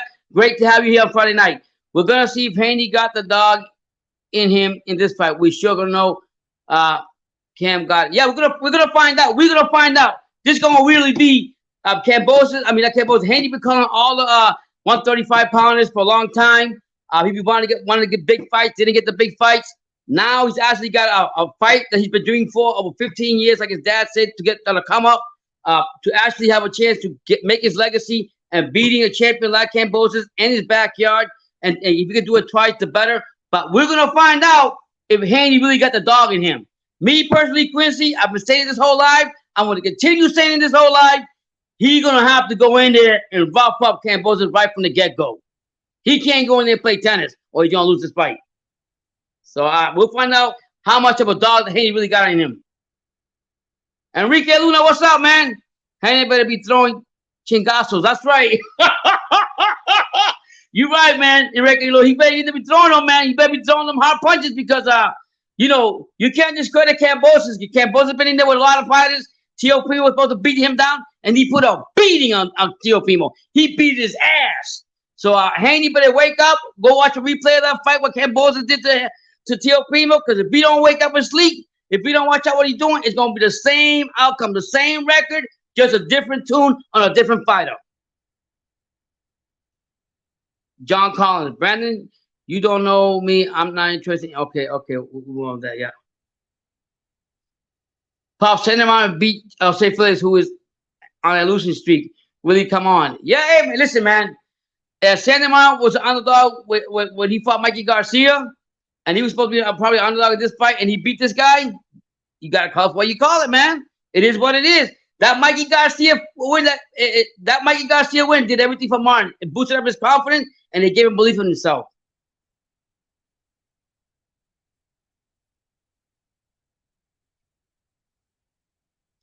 Yeah, I like what you said. Everybody's an expert boxing analyze. Have you ever been punched in the face? Yeah, everybody's an expert until you get punched in the face. You're right about that. Mike Tyson was saying the same. Everybody can say whatever they want until they get punched in the face. Bottom line is, none of us are perfect. None of us, we all have our own opinion. Nobody's better than another. You have your opinion on your favorite fighter. They have theirs, and we have ours. And this fight right here with Haney, and this fight with Kambosis, we're gonna have all kinds of different dialogues. Everybody gonna say this. Everybody gonna talk about the resumes. Talk about what they did in the past. That don't mean shit until fight night. I'm saying, if I'm the young buck Haney, I got to go into the schoolyard, beat the big man, beat the big bully, fuck him up, so everybody in the playground can say, if you come around me, I'm going to fuck you up too. If he does that, Haney does that, has that mentality, he can shut out the Australian crowd and do that to Haney. Good luck to him. But, I mean, not to Haney, to Kambosis, because Kambosis didn't fold against Teofimo, and he's definitely not going to fold against Haney if Haney don't bring it to him. Yeah, in your opinion, you're right, man. Everybody got their own opinion, Nobody's right, but we can't be hating on each other. We just have talking. Pops, I thought you want boxers to talk. Teo brought the fight in, was exciting. Win or lose, draw. DQ along, you exciting them. I'm happy. Teo engaged in the fight, and it was. Listen, man. I'm not saying that I don't want him to be talking. That's what he's supposed to. He's supposed to be talking. What I'm saying about Teofimo, okay, where I see where was Teofimo's downfall is, him and his dad, they were talking to every motherfucker about that takeover. Everybody. And when they got in front of Kambosis, they discredited that kid like he was nothing, like he was a piece of shit, like he was nothing.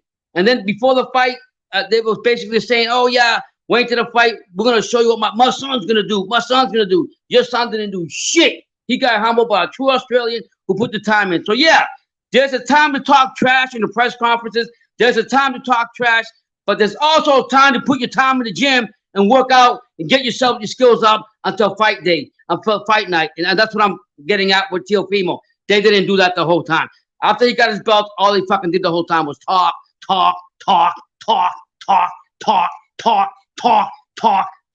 what they fucking did. To this day, they're still talking. They're still not putting light on Kambosis. So they're still talking. That's going to be his downfall at 140. So that's what I'm saying. So you have it entitled to go ahead and talk. You all right to talk shit. But at the same token, go in the gym, work on your skills, because you still got to fight that fighter on fight night. And that's one thing that I will say about Kambosis. That motherfucker works out 110%. If you guys haven't seen, go check his videos. Go check him right after he fought Teofimo. He's in that gym. The same way with Tim Tszyu. He's got the same mentality, Australian mentality that Kambosis got. Work hard. I want this fight. I'm gonna go back in the gym. Just sharpen my tools. Keep sharpening my tools, and that's all I'm saying. IROC A18SB says it should be a great fight if David can outbox Kambosis for 7 rounds, but I would definitely need him to punish him for a clear victory. You damn right. We ain't here for no boxing match. You go on. Think about it. You are going across the pond. You are going to, imagine what I'm saying. You're going to a hostile Australian Greek crowd that are going to be there, not by Kambosis. It's you. Kambosis got to go there and say, it's me against the world mentality. But that being said, he's got to go in there and beat the bully in the backyard. He got to beat the bully in the backyard. So he let everybody in the motherfucking backyard know, you fuck with me, you're going to be fucked with. That's what I'm getting at. He's got to shut the bull, all his friends in the backyard out. He's got to go there and do it with authority. If he goes in there and tittle-tat with Kambosis is going to eat him up for lunch. Quincy L, based on style, this fight kind of has a Floyd versus Pac feel to it. Kambosis' speed and combos, Haney's timing and accuracy. Yeah, you could probably say that more or less, yeah. That's one thing that Haney has. He's got good timing and he has accuracy, and Kambosis got speed and combos. So it's gonna be, it's like anything else. It's gonna be a chess match in the beginning. All I'm saying is, for Haney's case, he's got to go in there and beat the bully at his best in his backyard, and the bully's gonna come in there and not allow that to happen. And I mark my word, Kambosis is not gonna allow that to happen. I'll say it again. Kambosis is not gonna allow that to happen. So he's gonna have to take Kambosis' soul, rip his throat out of his fucking neck, do what he's gotta do, and get in that. All that boxing shit or outbox shit, he's not gonna win the decision in Australia, but just going into just a box. I'll put it just like that. Because you gotta keep in mind, Kambosis will sit down and box with you, but Kambosis is gonna be ready to tag you at some point, like he did Teofimo. And you can't tell me, you can't say, oh, Haney's not Teofimo, Haney's better than Teofimo. Fuck, they're about the same size. Haney know he's the favorite. Haney know he's supposed to win this fight. If he don't go and dominate, he sleeps on Kambosis, Kambosis is going to catch him with something just like Teofimo. And more worse because Teofimo at least had the crowd in New York behind him in the beginning, and he was in his own backyard. You're going into somebody else's playground across the pond with nobody on your side besides your team. And you got to have the mentality of me against the world. I'm going to rip your fucking throat out. If we don't do that, Kambosis is going to cruise to the win. Kambosis having a low KO percentage ratio.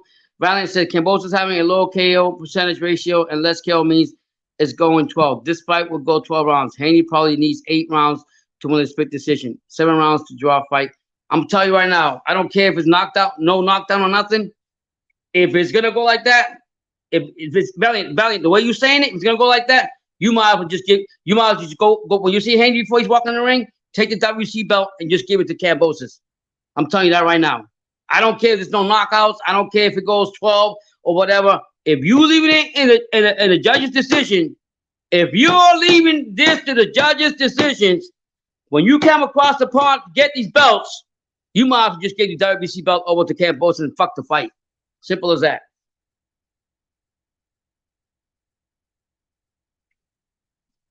Kambosis says, whoever is hungry in this fight is going to win plain. Right. Who's the hungrier dog to get it? Who really wants it?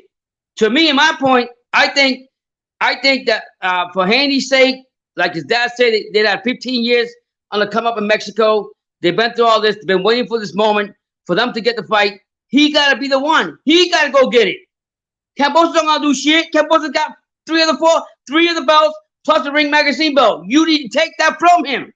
You need to take that from him. If you're gonna go in there and you're gonna box and box with Kambosis, you just lost the fight. I'm telling you that wrong. You cannot go across the pond with a guy that just needs one belt to become undisputed for the first time, 135.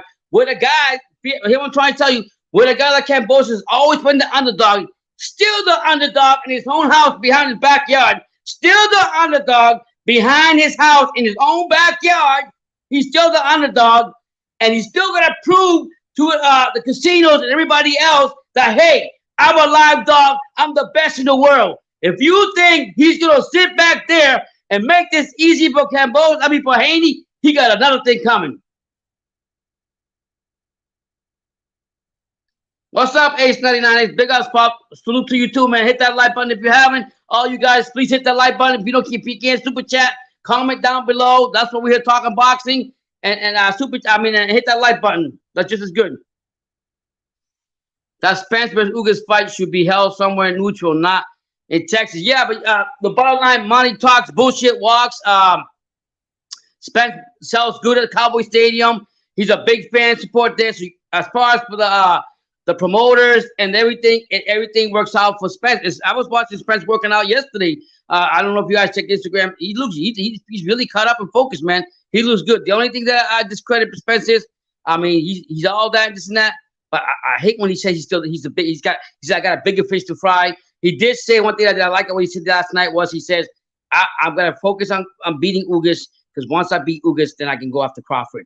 And if that happens, Lord, I'll be happy as hell. And then we're gonna find out who is the shot caller, who got bigger fish, who the big fish is between him and Crawford. That's gonna be a great fight. John Collins, Haney getting no decision. That why I'm not. Yeah, you're right. John Collins, put up. I'm gonna say like the other boxer known as Rolly Romero says when we're talking about the tank fight. Go bet your house. Go bet your bank. Go bet everything. Cause we're all gonna win together. I'm gonna tell you right now. Haney is not getting. I'll say it again. Haney is not getting a decision in Australia. If Haney's going in there to ballet dance, to tap dance, and not handle business the way I expect him to handle business to win his belt and fulfill his dreams against a real champion who's very underrated, Kambosis, he might as well just get in the ring before they ring the bell, give the WBC belt to Kambosis, and say, thank you for inviting me for a vacation in Australia, because I didn't do shit to get that. That's all I got to say.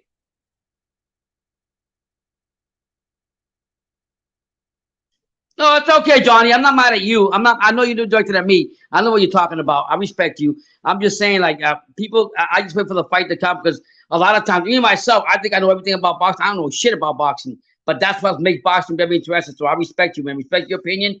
Respect what you got to say. It just makes it live more interesting. Thank you so much, Johnny.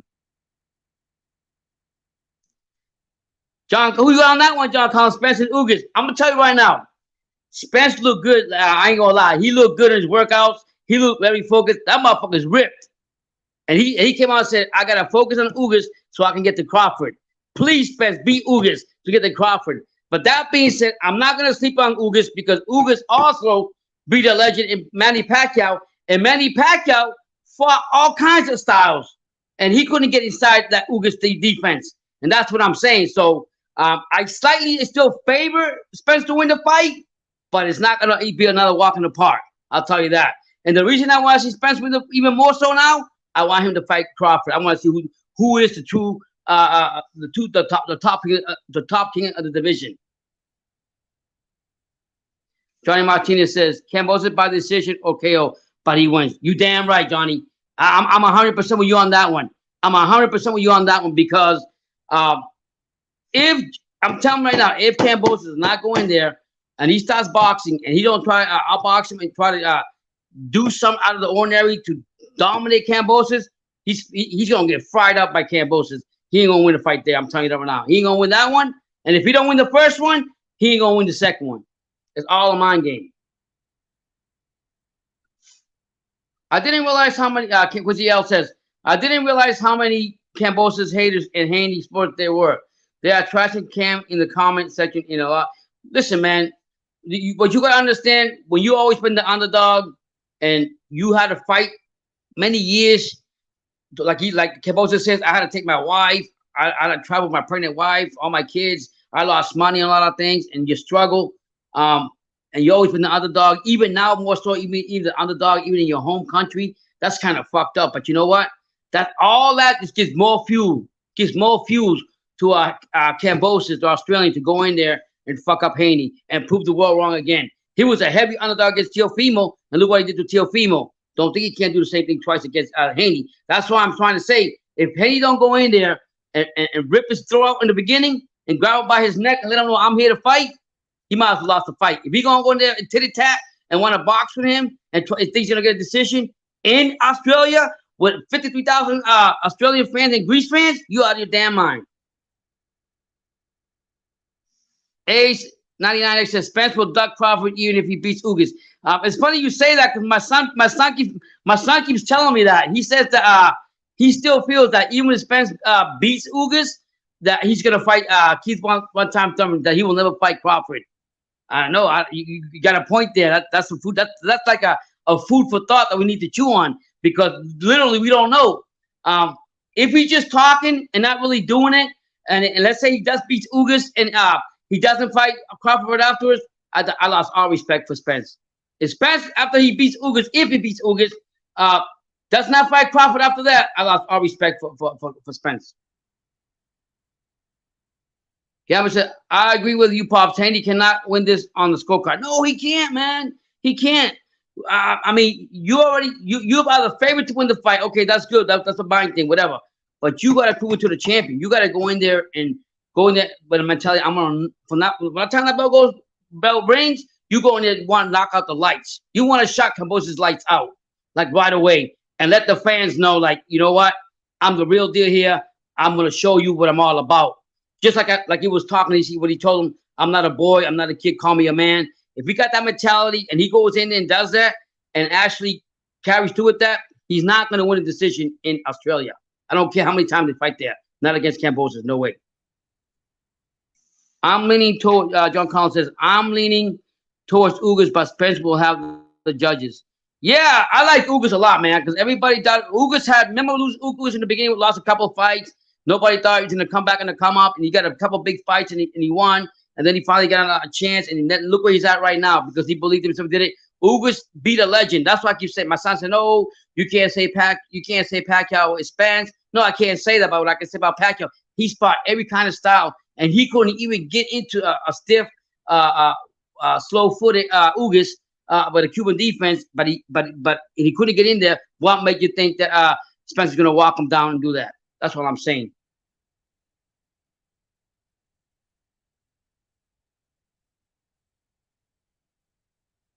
Ace 99 says, Ugas can only win by KO. Yeah, he's going to have to come out. He's going to have to dominate the fight. We already know that.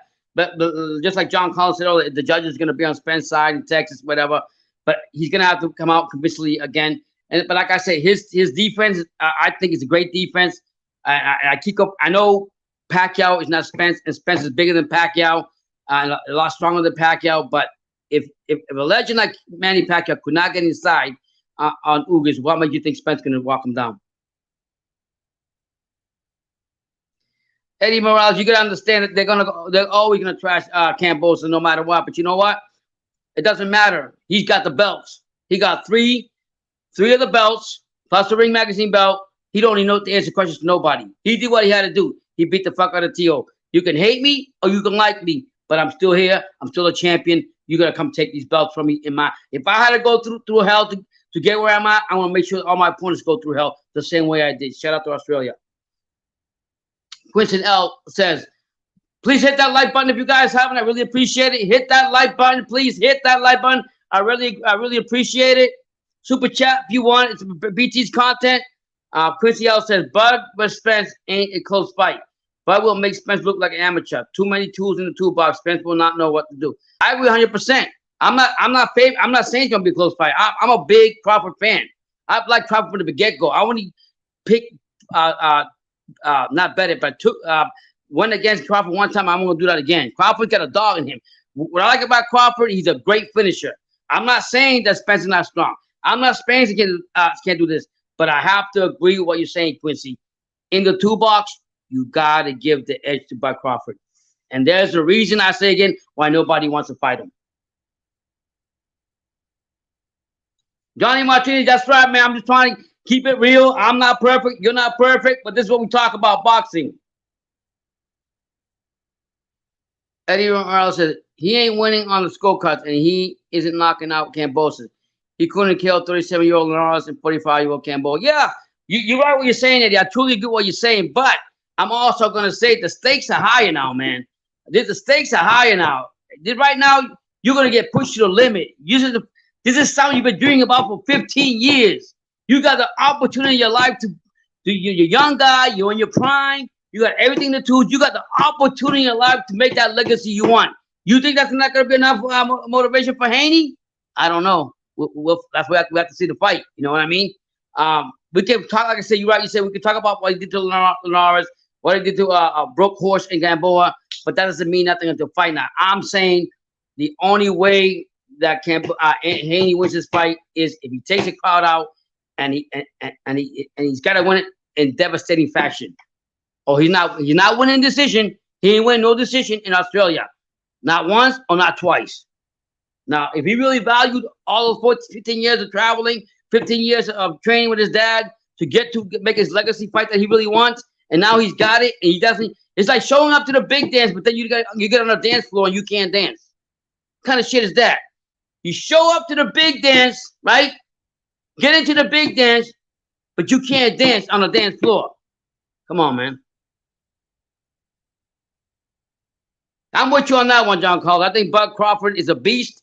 People don't want to fight him. I mean, the great thing about this is that now Crawford is a free agent. So this fight should be made easy, but Crawford is a dog. Crawford is the same way as Boo Boo Andre, that nobody wants to fight Boo Boo Andre. The same way Boo Andre can't get this fight the way he wants, it's the same reason Bud Crawford can't get the fights he wants. There's a reason why the other fighters don't want to fight him.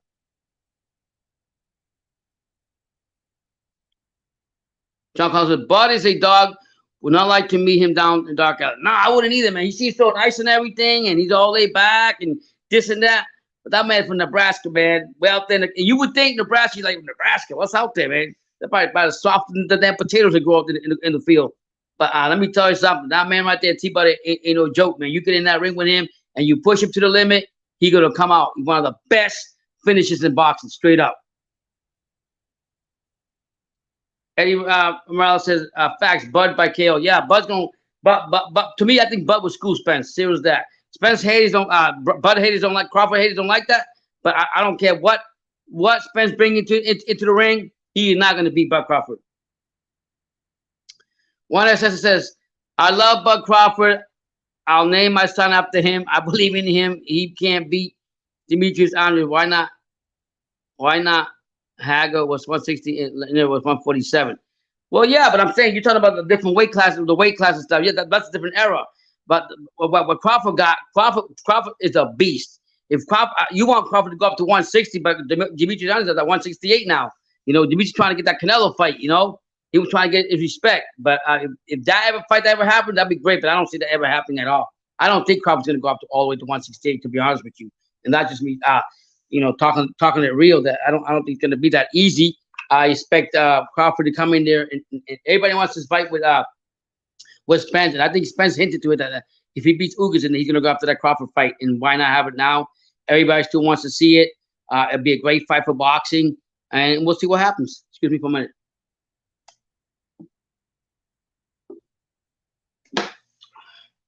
Yeah, so having Crawford and that's great. Like I was telling you earlier, I was talking about Sack Park and the Bubu Andre fight. It was a good press conference there. You know, talking about that. I like what Bubu Andre came out and said. He can be as big as he wants, but it's not about being big and being powerful. Everybody punches hard. Everybody hits hard. So it doesn't make a difference what you think about anything. At the end of the day, it's the styles that went in the fight. And you don't know how I fight until I get inside the ring and I show you. Quincy L says, excuse me. Let me go back here. I'll go back here and I'll go back to you. Quincy L says, Shakur said Buddy is the guy you want to take to a bar fight.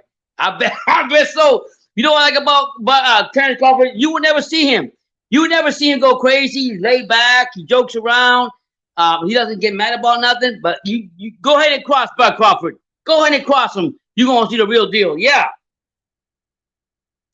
Johnny Martinez says, Pop, what's your take on Pistol Pete? He called J.D. Martinez out Miami, West New York. Yeah. Well, the problem is this, right? Pistol Pete is from New York, all right? He's living down here in South Florida now. He's from the Bronx in New York, right? Pistol Pete, if you look at Pistol Pete's resume and you look at J.D. Martinez, it's not even close.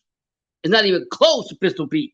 And I like J.D. Martinez. I went to his first fight when he fought Harold Calderon. And shout out to Harold Calderon. He signed with Peter Condon, so I hope the best for him too.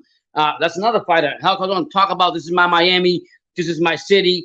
I'm 24 and whatever.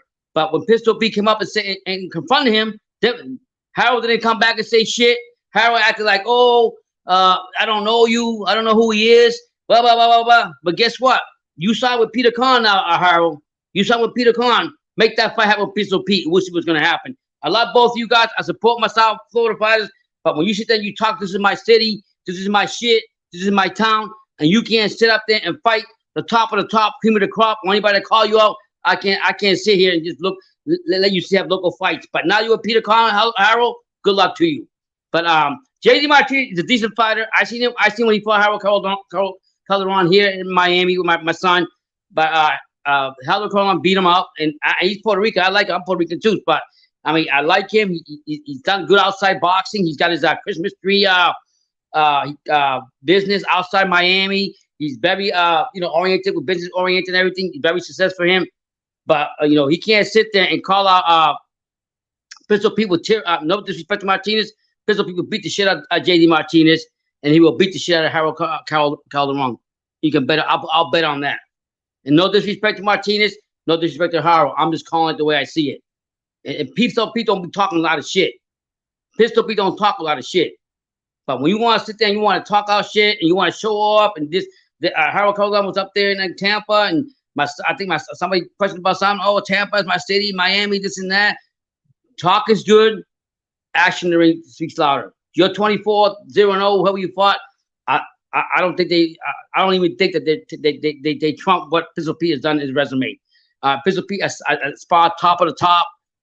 And I say this because I see Pistol Pete in the gym. He trains with Bay to Bay. Shout out to Bay to Bay Boxing here in Hollywood. He is a fucking dog. He will beat the shit out of Martinez, and he will beat the shit out of Harold Calderon. I will put my money on that. No disrespect to either one of these two fighters. I'm just calling it the way I see it.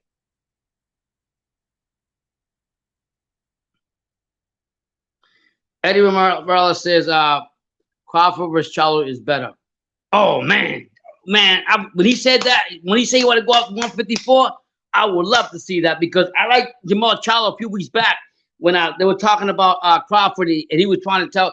It was on the Standing Last podcast with Brian Coster. Jamal Charlo was telling everybody, you all can come all Crawford, you can do whatever you want. He was trying to convince Crawford to go ahead and just take the fight as it is with Spence with no kind of thing. No, why should he take less money in those cases? His resume is better, but Spence has beat better fighters at the division. But what has Crawford done in boxing has done more than Spence has done. So I didn't agree with that. But what I like about Jamal Charlo, he says, if you come up to 154, you don't want none of this. You better stay where you're at. So I like that. That would be a great fight. Pops, I make you drop off a heavyweight to what's it? Yeah. How you want to say one says that's right. When I start working out, we'll see. All 15 you, please hit that like button if you haven't. We're talking boxing here this Friday night. Hit that like button. Subscribe to the channel. Go check the content. True School Sports. Super chat. We're here. Hey, says, Spence is a one-dimensional fighter. Crawford is a multi. You're right. Good point right there. You're exactly right. Spence comes forward, got a beautiful jab, goes to the body, throws hard, hits hard, but he doesn't have the same tools that Crawford got. And what I like about Crawford, I'm not saying Spence don't have it. I think Crawford is a better finisher than Spence, in my opinion.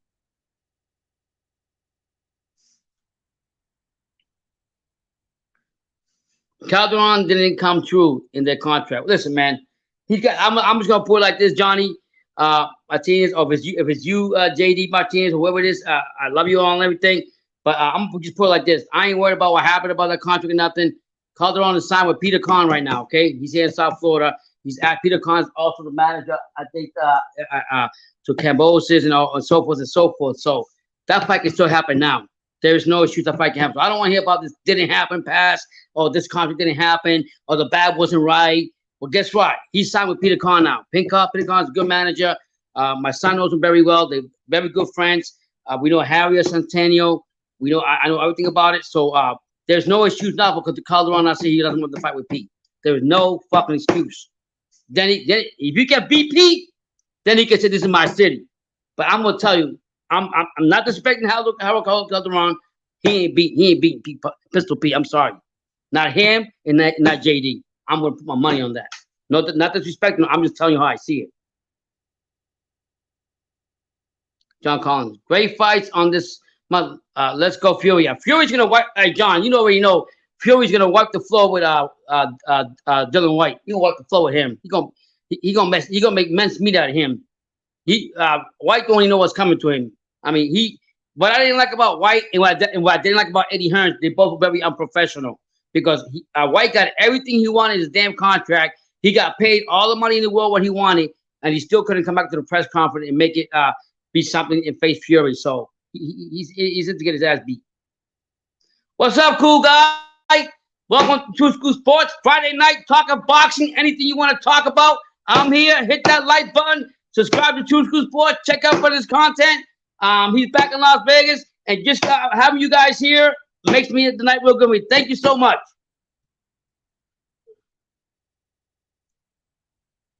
Let me see. Andre says, let me see. Let me get this going. Crawford and Andre are the two best in America at present. Yeah, Crawford's a beast, man. There's a reason why nobody wants to fight him. Boo Andre, there's a reason why he's going up all these weight classes. And every time he goes up to different weight class, the other weight class that he was below, they stop moving around. But when he's there, nobody want to make moves around him. Everything but to face Boo Andre. Boo Andre's gonna be a beast. He's gonna beat Zach Parker in fucking Derby City, whatever city is over there. He's gonna beat him. And I hope he gets some promoter smart enough to sign him. And fuck Eddie Hearn for not being professional and not being there to support this guy even in his last fight. Very fucking unprofessional by Eddie Hearn. That's a great way to be cool and nice to people. But if shit pop off, then get them yeah, you got that right. You call that right. You're right. You know that's how it goes. You go anywhere, nobody knows shit about you. But when shit pop off, you're going to find out who the real dogs are. Yeah, Crawford, I like Crawford, man. Crawford, you can say what you want about Crawford, but Crawford's not going to back down for nothing. He'll take any fight, any challenge, and he's not scared to do it with anybody. And I'll say it again. You push Crawford, he's the best of Crawford's going to come out. And what I like about Crawford, he never leaves any decision to the judges.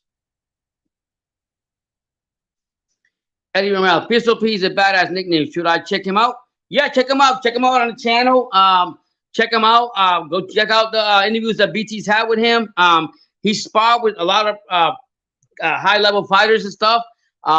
He's gonna come up and I don't hate any area fighters here because I support all of them. But when I see someone just talking shit about something they don't know what they're talking about, and they're claiming their city to be their city, but then when somebody from New York City come and calls you out, you don't even have the fucking balls to talk to him. So I can't respect that. If you're from New York, like Pistol B is right, and he came down here and he called somebody from Miami and said Miami's my city, and you can't even stand up to him and call him out and say nothing to him, but you want to sit there behind and say, yo, this and this and that, but you can't face him. So I got, that's not me. I'm old school. If you're going to say something about me, make sure when I see you, say it to my face. Simple as that. Or if you're going to say something, I'm going to respond back to that and make it a fight and see what happens. Now, I don't want to hear about this contract shit, bag this, my bag and your bag. The man's already signed by Peter you know who I'm talking about. Pistol Pete, go check him out. White can be if he don't go gas out in the later rounds. He just needs to thoroughly stay busy and fight on the inside.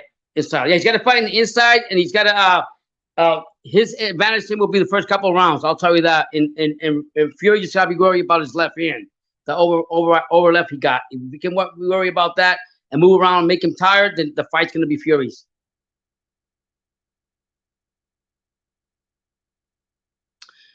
When it says Crawford will beat the monster, hell, beat the shit of him.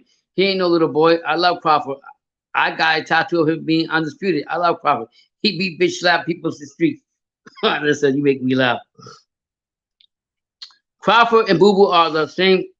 Yeah, they both fight low level company and get praised for it. Y'all trip. Yeah, but what you're missing about our IROC A18, with all due respect, is Boo Boo's willing to fight anybody. Let's not get it twisted. You could say, hey, he's fighting low level. You're right. But you know why he's fighting low level? Because no motherfucker want to stand up to him and fight him. That's why. Nobody wants to fight Boo Boo Andre.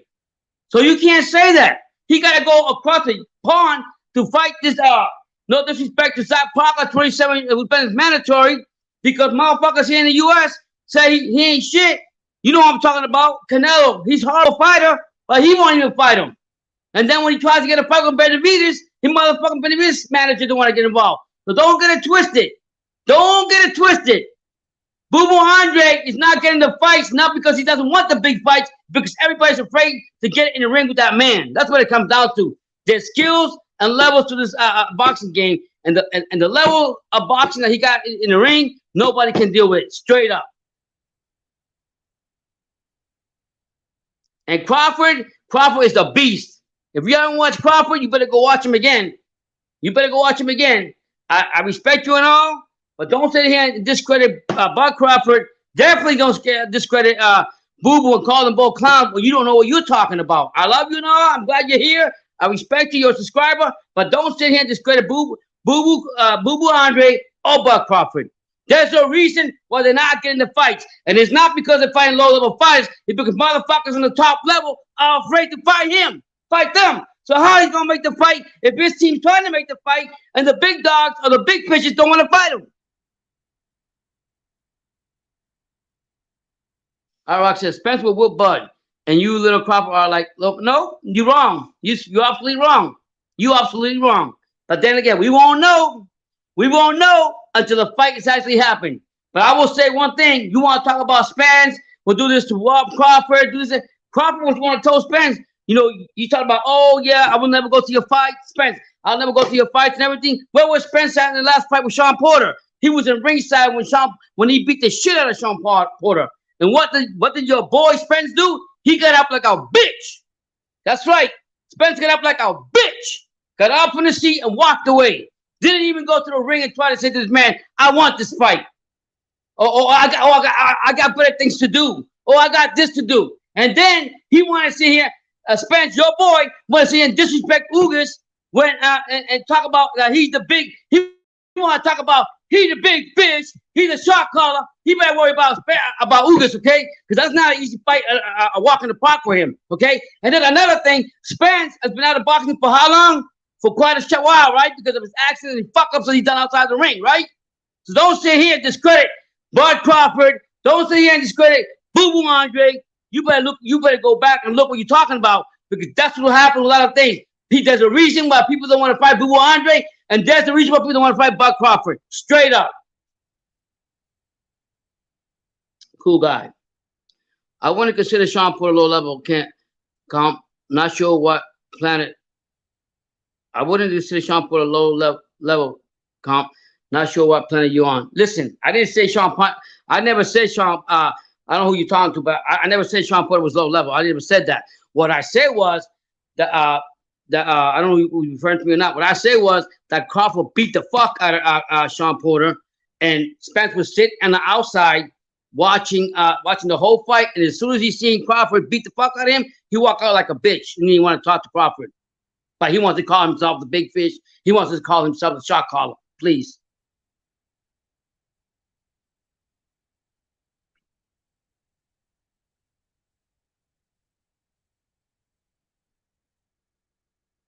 Yeah, Eddie Morales, you got that right. There's weight classes for a reason. You got that right.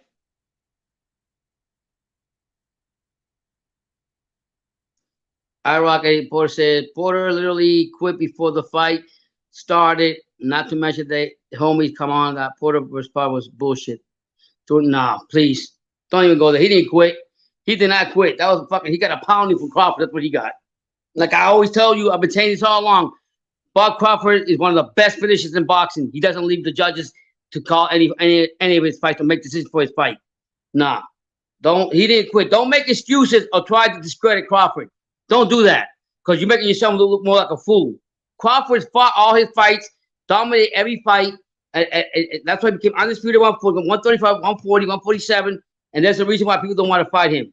What I don't like about Spence, he's been talking all kinds of shit for the last couple of years about across the street, all this shit, blah, blah, blah, all these excuses. And then when it comes time to making the fight, he doesn't really want to make the fight.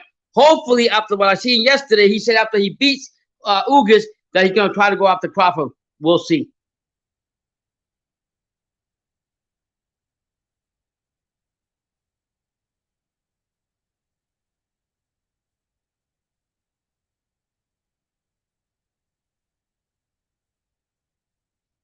Yeah, I like what cool guys say. Crawford is a monster. I'll just say that. I mean, the other day, last night I was reading. I go into guys, man. We get a chance. Go check out Paulie Malajani's TV. Paulie's TV, man. He's got a great channel. Go check him out, man. Check out Boxing Jams. Boxing Jams got the best breakdowns for any fights coming out. Go check his channel. Boxing Jams, Box Talk 101, H Money, all these other channels. But go check out Boxing Jams and Paulie's TV. When it says, I lived in Nebraska for 6 years, man. I was hearing about him when he had dreads fighting in the burning sun. Okay, respect to you, man. John Collins says, Crawford, Fury, Canelo, they have high level of dog in them. Avoid them in the dark alleys. You right about that. I'm gonna say all that. John Collins, I will agree with everything you say there, but the only one I'm not gonna agree with is fucking Canelo. Canelo got no fucking dog in him. He don't fight all the best fighters.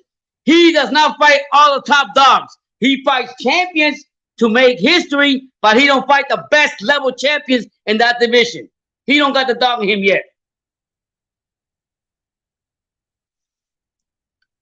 Gambino said, Rolly Romero's style of fighting has a real chance in beating Tank. Yeah, I've said that. I said Rolly's the other boxing on Rolly Romero.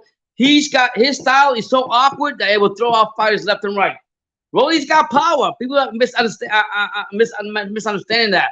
And the funny part, I think I seen it on Instagram. I seen freaking Floyd Mayweather's working with Tank for his last final fight. What the fuck was that? I was like, what the hell is Floyd Mayweather doing? Don't want to re-sign the guy or put him in the big fights, but he wants to work with him when he fights Rolly. What the hell is Floyd trying to do? But I mean, as far as that, Rolly's awkward fighting is going to be tough to beat. I don't think it's going to be an easy part walking the park with Tank. One says, Nebraska state stand up. He is a Christian, which I support. Spence supports the nation of Islam. Okay.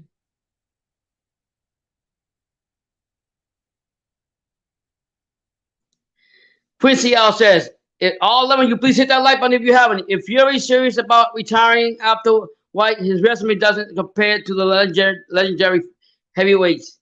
I don't think Fury is serious. He still wants to fight. I think he still wants to fight Joshua. He still wants to get a chance of fighting Usyk. You know, you can't take everything what Fury says as serious as he does, because he's always saying things just to keep everything relevant.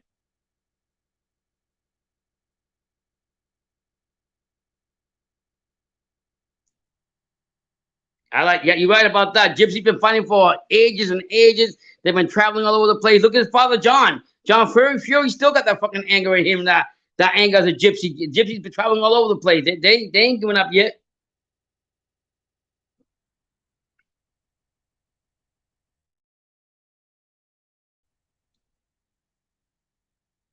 Ace Nine is Fury ducking Usyk. I don't think he's ducking Usyk. I think he's just talking right now. You saying because he might retire? He ain't gonna retire. When Fury wants to leave, he wants to leave the mark that he was the best heavyweight in the heavyweight division, and he fought all the best fighters before he retired. Is Fury still? I think he still is. I'm not sure. My son got Sugar Hill's number. When my son comes back, you can ask him. He can talk to Sugar Hill, and Sugar Hill can let him know. I'm pretty sure they're still together. One says, "Don't let those Crawford skinny arms fool you. He got skinny man strength. His ass don't get tired. He got." Listen, man. You talking about that? I got one of my boys. He's about 6'2", maybe. I want to say maybe 150 or maybe 155. The dude is skinny as hell from Bushwick, New York, but he got some manpower, strength, man. I don't know where he gets it from. Got a size 28 waist. One of my best friends, and so I will never discredit. You can't judge nobody by his cover. Look at Kambosis. Kambosis looks real small against Teofimo, and look what he did to Teofimo. Cool guy. A legacy move would be Joshua, Joyce, and Usyk. Then he will be considered. Yeah, he's got to beat the best to be the best. If not, he's always gonna have question marks.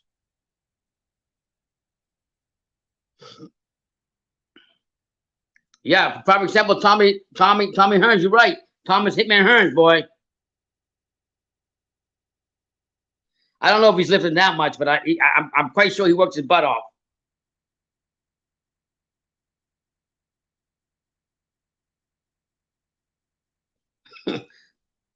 Ace 99X says Spence looked like he saw a ghost. The thing is, we don't know what Spence is gonna do. To be honest, we don't know. The question that I have with Spence is, I don't know how great he's gonna be in the.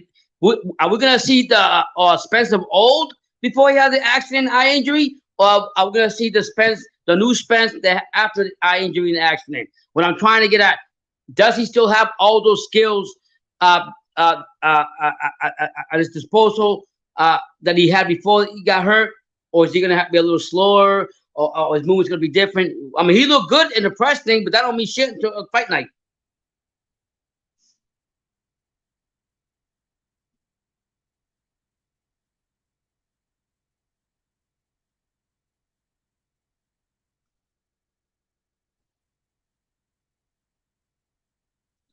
The bottom line is you're gonna have haters no matter what. You're gonna have people have their own opinion on their favorite fighter. You're gonna have it's this boxing. Like right now, if we talk about Crawford and Spence, you're gonna have all the Spence the haters on Crawford and the Crawford haters on Spence. Until they fight, we will never know who's the best is. For me, I still think nobody, not Spence, not anybody, will fight and can fight the way Bud Crawford fights and the way he finishes our fighters. I'm just keeping it real.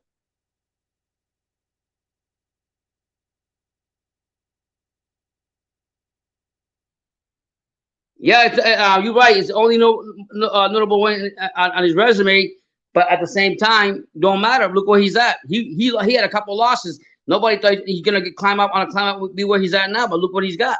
It's all about opportunities and taking care of your opportunities. John Collins says, if Rolly can take tank power, Rolly wins. All right, we'll find out, man. Rolly's got some power too, so it's gonna be a great fight. I think the biggest thing is gonna be can Tank adapt to Rolly's adapt to Rolly's style and power and win the fight. We'll see. Yeah, Rolly's just funny, man. You got he's crazy and stuff. But like when some things he says, you just gotta laugh about it. It's just his personality. You need people with personality in boxing. You can't be just like a stale potato or stale potato chip and expect to have personality. Winer says, "I'm glad Crawford left the bob after. I don't think right top rank. I ride with Crawford. If Crawford honestly fight on this channel, I think what is with Crawford is he left the Bob Father because the Bob Father didn't make that big fight with Spence, and that was really." We're very adamant about that, and he didn't come through for him for that. And I think that's one of the reasons why he's also suing him. Gotta say one last question for tonight's pod. Who is the most well put together Puerto Rican boxer in history? Oh wow, so I'm gonna say the first youngest champion in Puerto Rico. May he rest in peace. I like Wilfredo Benitez. I like him. I like him a lot, and I like Felix Trinidad, of course.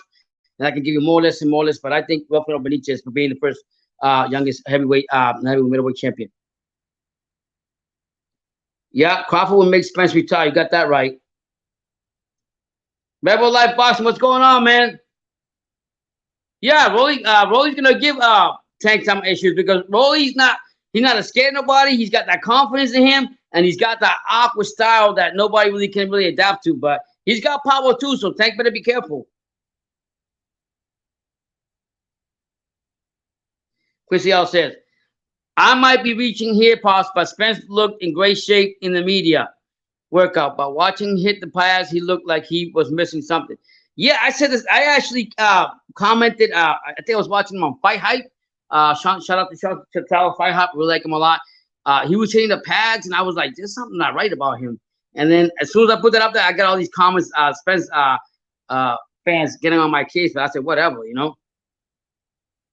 Oh, Hector Macho Camacho. I actually had it on my icon. Hector Macho Camacho is one of the best charismatic boxers in Puerto Rico. He brought excitement to the ring because of his flamboyant that he has, the attitude, the charisma, what he brings, how he dressed, and everything. He was a special fighter. It's so sad how he died. I think they recently said that they found out the fight in Puerto Rico. They found 5 guys that was involved in killing him and everything. So shout out to that. But Hector Camacho is flamboyantness and charisma. You will never see another fight in Puerto Rico like that. ONSS says, the truth is the Bob father didn't have any fights than him. The Taylor fight is there, but no guarantee. He don't get robbed. Bob wanted to make that fight in the UK. I don't trust Bob. Well, Bob, I mean, what promoter can you really trust? At the end of the day, they all have their own favorite things. They all do dirty things. It's part of boxing. You can't really look at Don King. No disrespect to him, but he did a lot of crazy shit. So all promoters have their own dark side like anybody else. It's just about how you want to judge them for, you know? It's Macho Camacho de Puerto Rico. It's funny that I got his son. His son was out here a few years ago here with my son. His son had the little thing, what's called right here, everything. So it was really cool. So yeah, it's Macho time, baby. I remember when he beat Sugar Ray Leonard.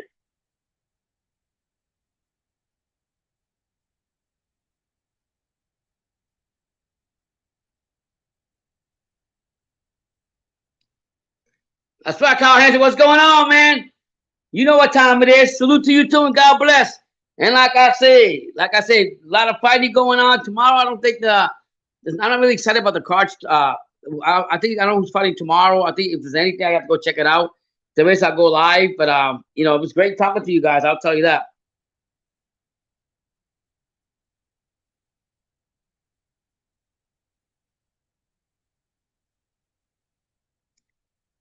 I don't know what you mean by this cow hands the cowlick, what they call, or whatever you call it.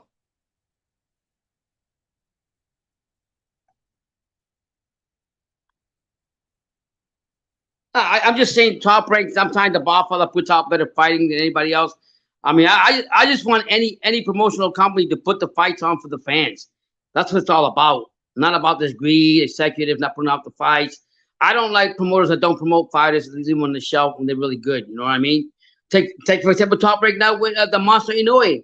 Inoue side with Top Rank. What have you heard about Inoue besides that they finally came out and said that he's gonna fight Donaire on a rematch? But you haven't seen the Top Rank promote him or anything. And that's what I'm saying. Some of these companies don't promote you the right way. I don't know why some fighters would just go ahead and sign with some of these promotional companies, but you know darn well they're not going to promote you. And that's why I say go to Pauly's TV, Paul Malajani, and check out. He's got a video on how fighters should promote themselves. If you're quiet, you get a promoter. But if you're a talker and you can talk and you can promote yourself and like the Blade of Flair, he look at his ass kick. Adrian Broner, you know, that talk, the Charlos that talk. You got to be a talker and sell yourself. And if you can do that and make your own brand, people will love you and follow you more. But check out Pauly's TV, man. I like the channel. He doesn't have a lot of subscribers. It's on the come up, but he's got a lot of great content. My word, it's going to be one of the top channels here in YouTube. So go ahead and follow him. Paulie's TV, Paul Malajani. Boxing Jams. Go check out Boxing Jams. I'm big on him because I like the breakdowns he does from the fighters, from all kinds of angles, everything. The other day he had one on Boots Ennis fighting Clayton, and let me tell you, he actually exposed some flaws on Boots Ennis that I didn't even think he had. So check him out. Got Box Talk 101. I give props to all the channels.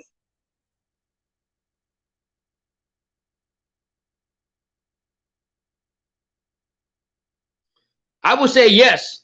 I would say yes because where's HBO now? Where's HBO now? ESPN is still here. So I answer that. Yeah, I got Wilfredo Benitez, Trinidad Cotto, Camacho. They just had an article a few months ago about Bazooka. I forgot his last name. Bazooka, the one of the light heavyweight champion for Puerto Rico, and he was living in slums. I felt bad for him. You got Amanda Serrano. A women's boxing for Puerto Rico. She's coming to fight Katie Taylor pretty soon. That's going to be a great fight. Shout out to Puerto Rico with that. You got Sanders Sayas on a come up. That guy reminds me a lot of Felix Pereira. I like the way he closes out fights. He's very talented. He comes with the same gym of Kambosis. He comes out of Sweat Boxing in Florida, South Florida, where Javier Centennial. Watch out for Alexander Sayas. I have a lot of questions. I have a lot of questions for Berlanga. Berlanga's got. I don't know. He's got a long way to go to me.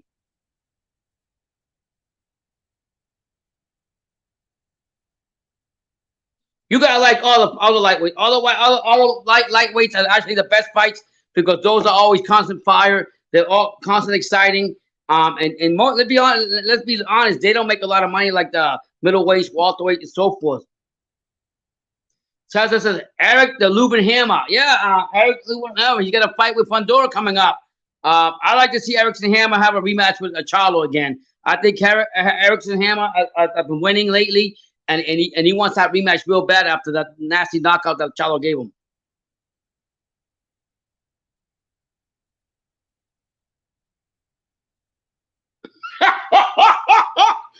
You damn right. I got you on that one. Yeah, Paul. If Haney beats Kambosis, I'll wear a dress for a week. Hey, I'll join you on that one. The only way we give Haney a slight chance. He's got to go in there and rough up Kambosis right from the get-go. If he doesn't do that, it's over. If he goes in there and try to box Kambosis, he's done. He's done, and Kambosis is gonna wipe him all over the floor like he did with Teofimo.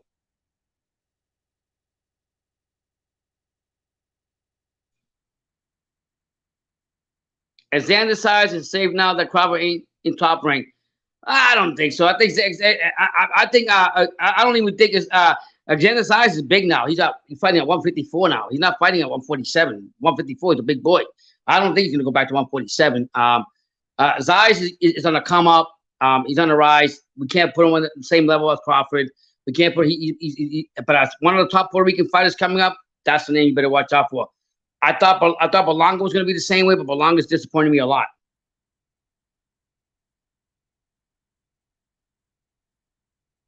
Pretty much, those little men probably make. Yeah, they don't make they don't make. I think the legend Cholatito just recently got $1 million or something. And look at how many fights he put up. Look at how much he got paid. Look at all the things he's done.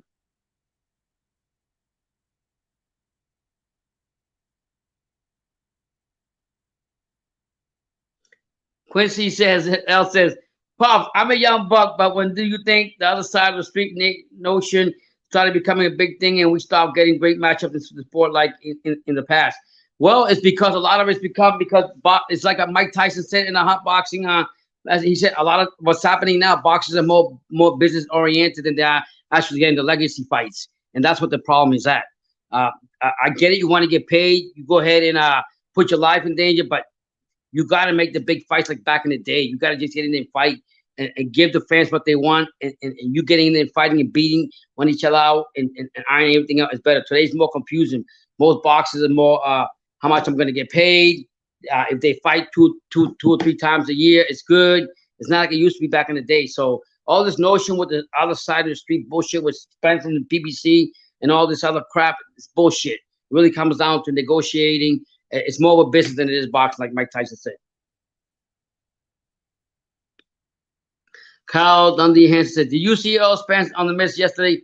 He looks pissed. Yeah, he looked really poked. He looked very focused and pissed off. We ain't lying about that. He really did. He looked really cut up and everything. I give him that, but I gotta see him in a live fight. I gotta see him with the lights on. I don't know which Spence we're gonna see.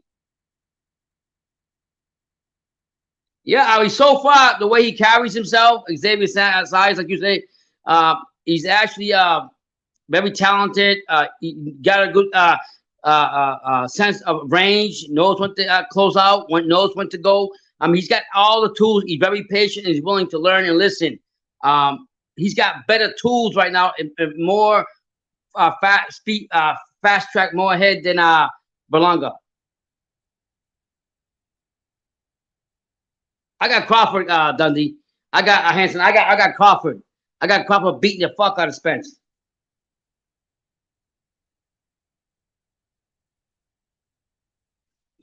Yeah, I got Crawford beating the crap out of her. So yeah, man, there's a lot of fights going on. I seen the press conference with Kambosis and Haney. It was a great great press conference.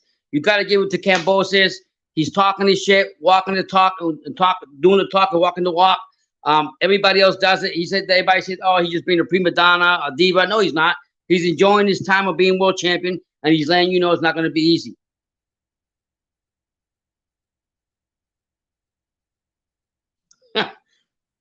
Yeah. So, anyways, any more comments from me? I'm probably gonna stay a few more minutes. I really enjoyed my time with you guys. I talked about like I was a Boo Boo Andre, and I seen the Sack Parker press conference. I think Boo Boo's gonna go over there and beat the shit out of Sack Parker. I hope somebody actually signs Boo Boo Andre. I don't know where he's gonna go from there, but at least he's gonna get away from fucking Eddie Hearns. Yeah, man. Dundee, like you said, thank you too, man. Like I said, Kambosis earned everything. Nothing was given to Kambosis. Not a fucking thing was given to Kambosis. He had to go to the rough of the rough. Nobody knew who he was. But when he knocked the shit out of Teofimo, people know who he is today. And he can talk all he wants because he's backing it up. He's in the ring every day, in that ring, every day. After he won that belt, he's in that ring every day. And it's not, I'm telling you right now, whoever thinks that Kambosis is giving those belts up for free, you in for a long night. So that's what I'm saying about Haney. If anything, he's gonna go over there and just be his buddy and want to box with him, you're done. You're done. It's not gonna be easy. He worked hard for those fights. He lost money traveling all over the place. He finally got the limelight. God damn, let him enjoy it. Shout out to Australia. Shout out to Greece. Shout out to the Emperor. He's the bad motherfucker right now.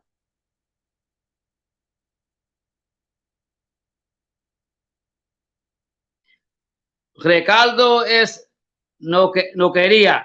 Hey man, I like the Cuban, but I go for Spence. Saludo for Nicaragua. Yeah, mira, yo te lo voy a decir la verdad, ser franco contigo. El cubano tiene mucha buena defensa.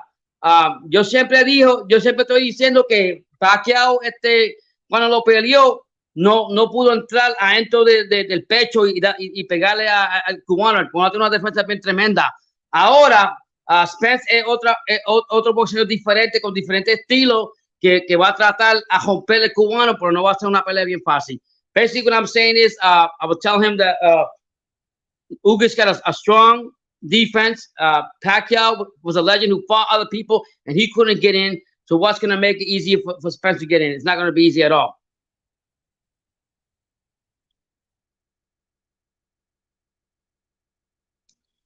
It's Antonio Margarito Echida. I think I'm not sure. I haven't heard. They probably something. And you asked me that question for a reason. I don't know the answer for that one right now, but I think he is.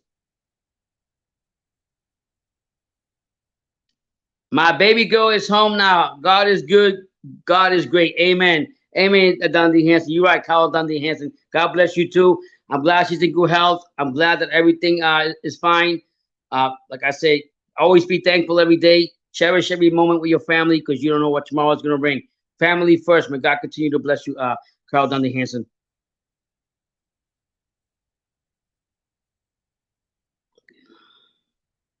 Spence says struggle with Porter. Yeah, he did. He did start Porter, where Crawford didn't. Damn right about that. That's facts.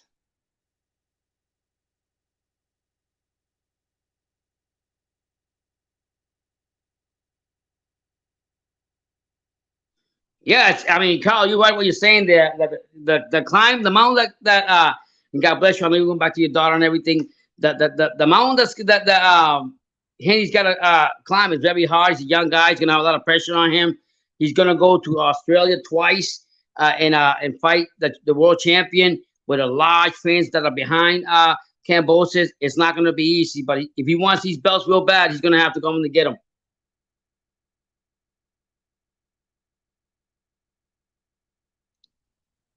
It's all good when it says if you don't even have to even do that. Just hit the like button and support this channel the best you can.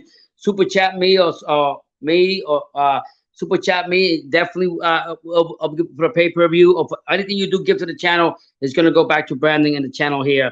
I'm here to support my son and support you guys. So whatever you give is a blessing.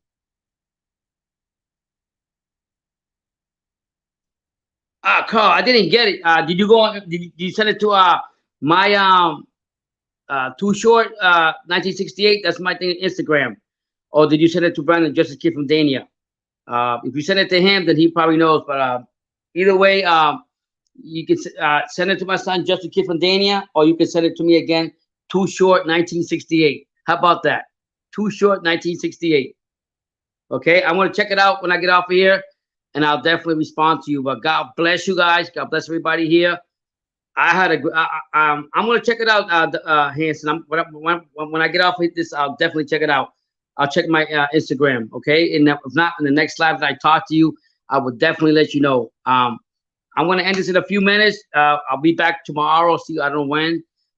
Continue boxing. You guys keep supporting me. Check out brother's content on Two School Sports. Hopefully he'll be on here live tomorrow, whenever he can. God bless to all you guys being here. Kyle Hansen, take care of your daughter, your family, all you guys. Family first. We all can have different opinions about boxing, but remember, life, family first, and life is too short. So make sure you guys, give your loved ones, tell them you love them and appreciate them, because you never know what tomorrow is going to bring. God bless to you all. Have a good night, and I will definitely be back here tomorrow, same time, same station, maybe even earlier. Like I say, super chat the channel if you want, buy content, whatever you want to do. But just being here talking to me is enough for me. God bless to you guys, and love you guys.